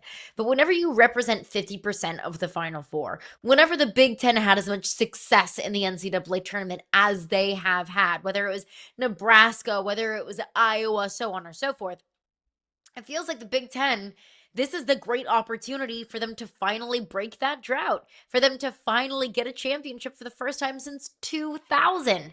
And what an incredible story about the Big Ten and their dominance in some of the biggest sports over the last several years. I mean, they've won 3 consecutive national championships in football, 3 different teams, Michigan, Ohio State, and Indiana. If they're able to win a men's basketball championship too, when we talk about conference hierarchy, the Big Ten would have a stronghold on that conversation. You're so right. And the Big Ten deserves to sort of walk their walk because remember, it was the Big 12 commissioner coming into this that basically said he thinks they're the second best basketball in the world behind the NBA. So certainly the Big Ten is looking around saying, hey, every round of this is giving more and more credence to just how difficult Big Ten basketball is. I happen to have been in love with, Big Ten basketball all year on the Fox Friday night broadcast. I think it's one of the best things they did for that conference in that sport is giving them a standalone Friday night game during the regular season of teams that are all good. So it gives you a reason to watch over and over and over again. So I love that. I went with a slightly different angle for my last storyline of my top 4 storylines, but also about the drought. And specifically, I'm looking at Arizona. I'm not just looking at Arizona, but I'm looking at champions west of the Mississippi. It is such a wild, and look, I don't know if this is because of something. I don't know if this is just weird happenstance, but as you see there, Arizona hasn't even made the Final Four since 2001. We haven't had an NCAA men's basketball tournament champion that was west of the Mississippi since Arizona did it in 1997. Think about that. West Coast basketball teams just don't win titles over and over and over again. So to me, I don't know why that's been the case, but it's hard for me not to look at this and say, well, I mean, Arizona's been, I think, the best team in the country, although Michigan could have an argument for that over the course of the majority of that season. And Arizona's just not usually here, but not just Arizona, but entire West Coast basketball. And so nobody can give me a rhyme or reason why everybody west of the Mississippi can't get it done, Caroline, but I just think that there is an opportunity here. It's one of the cool things because UConn has been there, done that a bunch of times. Everybody else in this tournament at this point has something that matters to a lot of fans in different ways. I think West Coast basketball getting a championship from Arizona has meaning to an entire coast of the country. And Arizona has such a rich basketball history. You're hearing so much conversation, so much chatter about Tommy Lloyd potentially taking the job at North Carolina. And look, North Carolina, it's the brand. Like it's North Carolina basketball. I understand that. But Arizona is also, I think, one of the best basketball jobs in the country. That's a rabid fan base. That's a fan base that will pack out their arena. Arizona basketball has an incredibly strong brand, even if it hasn't come in the form of national championships over the last couple of decades. So it does feel like it's time for Arizona to hoist the trophy. And that's a staggering stat, not even just about one school or one state, but about an entire portion of the country. And we're talking about California. We're talking I'll correct about Arizona. myself. I'll correct myself. Josh points out Baylor is the one. I didn't realize my geography. My bad. Baylor is west of the Mississippi, but it still stands no champion in Pacific time or in Mountain Standard Time. So apparently Baylor west of the Mississippi. I'm sorry, my geography obviously sucks. That's the one, but still nothing on the West Coast. But yeah, I mean, like, fair point and good catch by Josh, but like Baylor's not the West Coast. And we're talking about basketball-rich states in California. Like UCLA has won more men's basketball national championships than any other program out there. We're talking about, basketball in California, basketball in Arizona. Like that's a rich tradition in that sport in those states. So that is fairly staggering. I think another interesting storyline, if we want to take it back to the women's game, and we touched on this briefly on Hoops 360. You can find that your preferred podcast platform and on the Yahoo Sports YouTube page. The WNBA draft angle, I think, is fascinating because this is the first year in the last several years where the number one overall pick is not clear and it is not obvious. Last year, it was obviously going to be Paige Beckers. The year before that, it was obviously going to be Caitlin Clark. The year before that, it was obviously going to be Aaliyah Boston. We knew, hands down, no question about it, who the number one overall pick was going to be. This year, it could be an international player. It could be AZ Fudd. Of course, obviously, Paige Becker's significant other, Paige Becker's former teammate at UConn. The Dallas Wings have the number one overall pick. Paige Beckers plays for the Dallas Wings. The Dallas Wings also need more size. Lauren Betts would fill that hole as well. So there's a lot of question about who the number one overall pick will be or should be. Will these performances in the Final Four dictate who the Dallas Wings will take? Or, maybe there's a world out there where the Dallas Wings trade out at the first pick. Whoever gets the first overall pick, right now it's slated to be the Dallas Wings. How much will the Final Four performances really dictate who goes number one overall? I think could be fascinating to watch. Yeah, it is interesting when you mention that we got so used to one word, Caitlin, Paige. Like it feels like we've had that for a minute, right? Where it's just been so clear who the top player is. And I kind of expected coming into this season that would become Sarah. Like I thought Sarah Strong would just become that very universal sort of superstar. And let's not get it twisted. There are several superstars that are playing right now in women's college basketball, Hannah. Like the list goes up and down. Like there are superstars, there are bona fide superstars. But you're right, there isn't a clear-cut first overall pick. And so it is interesting. The Final Four has to be part of that. Because when you see best versus best for number one seeds, for as much as we've sat here and said, well, how many times has UConn been tested? Well, UConn should get tested in the next couple of games. And even if they don't, that's going to be a statement of the greatness of some of their players. So you're right. There's a platform opportunity that comes with the Final Four that I think is a beautiful thing. Oh, 1000%. And important to point out, Sarah Strong is not draft eligible, although she is quickly becoming one of the biggest stars in women's college basketball. But look, we always say legends are made in March. Legends are also made even more so in April. So if we see AZ Fudd carry her team to a national championship, it's not crazy to think about because her and Sarah Strong did it last year. If we see Lauren Betts absolutely dominate and slay the big bad dragon that is UConn, then do maybe WNBA franchises say like, no, that is the savior, the future savior for our franchise?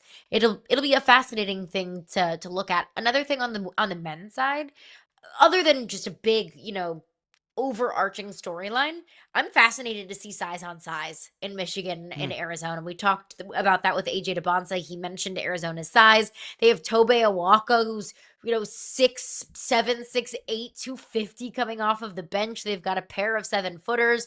Michigan has so much size and so much height. That's been an advantage for both of these two teams for the entirety of this season. I think the size kind of cancels each other out in this one. Both of these teams are massive, so I'm excited to watch that matchup unfold. Yeah, flip a coin. I'm still here. We sit on Thursday, and I can't figure out who's going to win that damn game. All right, we'll keep breaking it down for you. But coming up, we got some breaking news, and we've got some bad blood in the NFC. We'll tell you about it all next.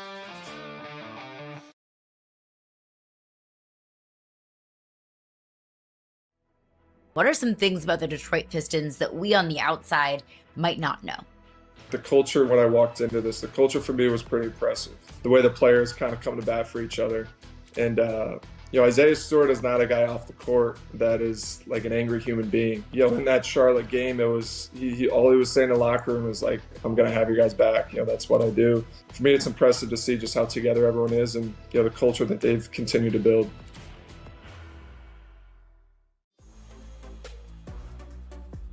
I have Sadiq at the top like you. That's not the surprise.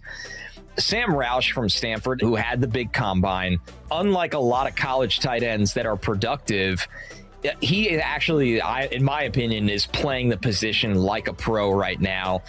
I love how he rumbles after the catch. I like Sam Roush quite a bit, Nate, because I just love that I could put him on the line of scrimmage, and I think he's tough as hell. If you're a team that needs a left tackle, would you be concerned that this seemingly is a right tackle draft? Concern, no, because you got to have a plan for it. And this is where your area scouts and the forecasting of what's coming out in the draft is important, and understanding that. I want to go back to CC Maunoa that you talked about. I think his overall stock is up for me because I'm feeling like now if you have CC Maunoa on your team, now he gives you the ability to put your best 5 on the field, whether he's your right tackle or he's your guard. See the snap. Jerome to throw, and that's caught. Demond Street goes up and gets it, and it'll be 1st and goal for New Mexico. Demond Street's having a day. 1st and goal.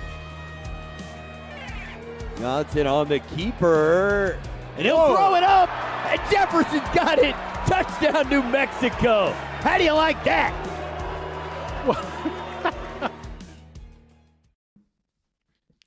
Some breaking Major League Baseball news. The Pittsburgh Pirates are calling up Connor Griffin, the top prospect in baseball. Remember, he didn't make the opening day roster, which did create some questions about service time, because for anyone that doesn't know, to gain a full year of service in your year in Major League Baseball, you have to be up with the Major League team for 172 days. So you can miss roughly 2 weeks of the season, but to get credit for if you miss more than that, you won't get credit for the season, I should say. So he is called up ahead of the home opener. He'll start at shortstop, as Jeff Passan points out. If he remains with the team the rest of the season, they're eligible to receive a draft pick through a prospect promotion incentive. So, Caroline, a lot of minutia behind Connor Griffin getting called up. But right now, if you're a Pirates fan, you're just ecstatic that he's going to be there for the home opener.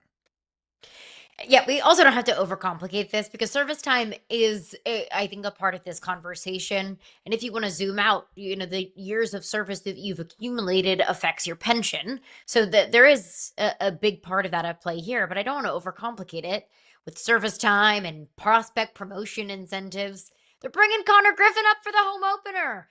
They want butts in seats. They want to sell tickets. There's not a whole lot for Pittsburgh Pirate fans to be excited about. Let's just point that out. It's 1, Paul Skeens, and it's 2, Connor Griffin. And so I think that the Pittsburgh Pirates want their home fans to see on their home field probably the guy who's going to be their future, the guy that's gotten everyone in the baseball world excited in spring training when we saw Connor Griffin go yard as many times as he did in spring training. Important to point out, though, that Connor Griffin was kind of boom or bust in spring training. Yes, he went yard, 4 times, 5 times in a certain span, but he was also hitting less than 200. So I would caution Pirates fans, while I do think that Connor Griffin will have so much success in this league, while I think he's a rising star in this league, he's also still only 19 years old. He's also still getting his first dose of baseball at this level. So have a little bit of patience for the young gun. But I love to see him getting an opportunity, especially on opening day. What a special thing. No, there's no doubt. I just, we're a week into the season, so he needs to miss another week, and then they get that year's service back. And my conspiracy theorist tinfoil hat just says, what did he get better at in the last week? Oh, you weren't ready for the opening day roster, but now that you've had a week, now suddenly that hitch in your giddy up is ready, and you're ready for the moment. You're 1,000% right. This is about putting butts in seats. I just wonder if we're going to get later in the season when everything's just sort of left for dead for the Pirates at that point. Does Connor Griffin end up back down? Or I'm win-win. If he goes back down, we get to yell about that. If he stays up, it means the Pirates are probably doing what I said, and they're contending for the playoffs. So I'll do my little victory swaggy walk early on this. Connor Griffin coming up helps my believe that when prediction. I see it. Thank you. All right, that's not the only news we've got. We've got some drama in the NFL. Drama in the NFL in the form of NFC West bad blood and pettiness, all right? Because Kyle Shanahan, the head coach of the 49ers, revealed that the Rams lobbied to move their home game against the 49ers to Australia because 49ers fans, quote, take over SoFi. I know for a fact they did it. That's why it's so bothersome. Hopefully the league will do right and let us play the Rams in Mexico since we get to get out of it. This is interesting to me. The Rams have a difficult time at times with home field advantage at SoFi.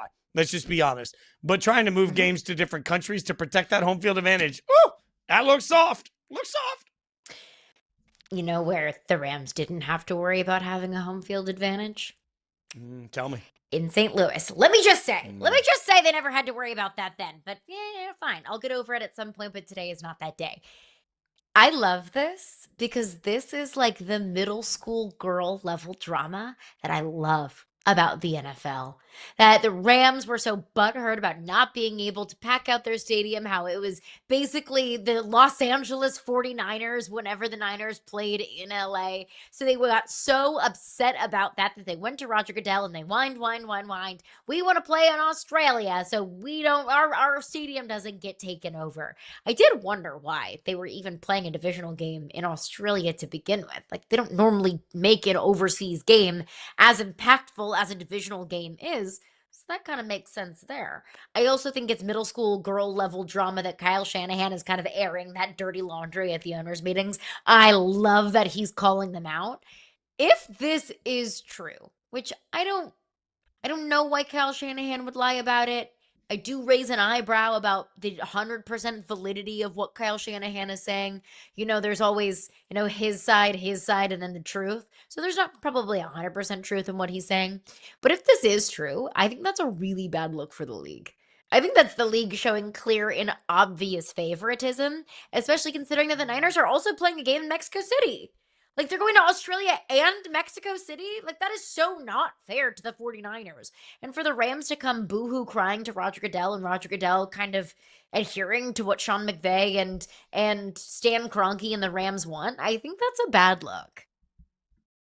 Well, it's also, for being honest, I think it's a bad look that you have a home field advantage for an annual contender that isn't really a home field advantage. And that's I understand why the business made that decision. Like, look, I'm not here to throw rocks in a glass house. Like, I'm a Raiders fan. There is no home field advantage most of the time to Allegiant. There are certain stadiums that are just overrun by visiting fans. It's crazy to me. The division game is a consequence here. And so the league considers moving it to Australia. And I understand that, like, at some point, if you really want to grow the game, you have to give the fans in the area you're going to matchups with heat, matchup with stars. And when you have a divisional rivalry matchup, it has those things. But I hate the concept of division rivalry games being played internationally. We're about to get to a spot where every team has an international game every year. That's without question.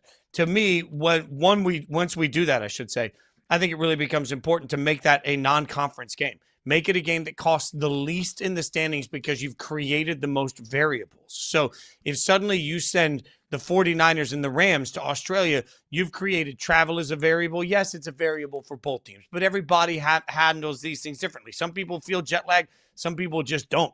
Create those variables in division matchup that creates playoff consequence makes no sense to me. If I'm scheduling internationally, the first thing I do is I look for the matchup for an NFC team against an AFC team where it gets the least penalty for tiebreakers and the least penalty for standings and the least penalty for the way that these seasons actually go. And I give those matchups internationally. Moving a division matchup, taking away a home field disadvantage for the Rams to try and give them that situation in Australia is just, I realize fair's where a pig gets a ribbon. It's not about fair. It's about right. It's just not right.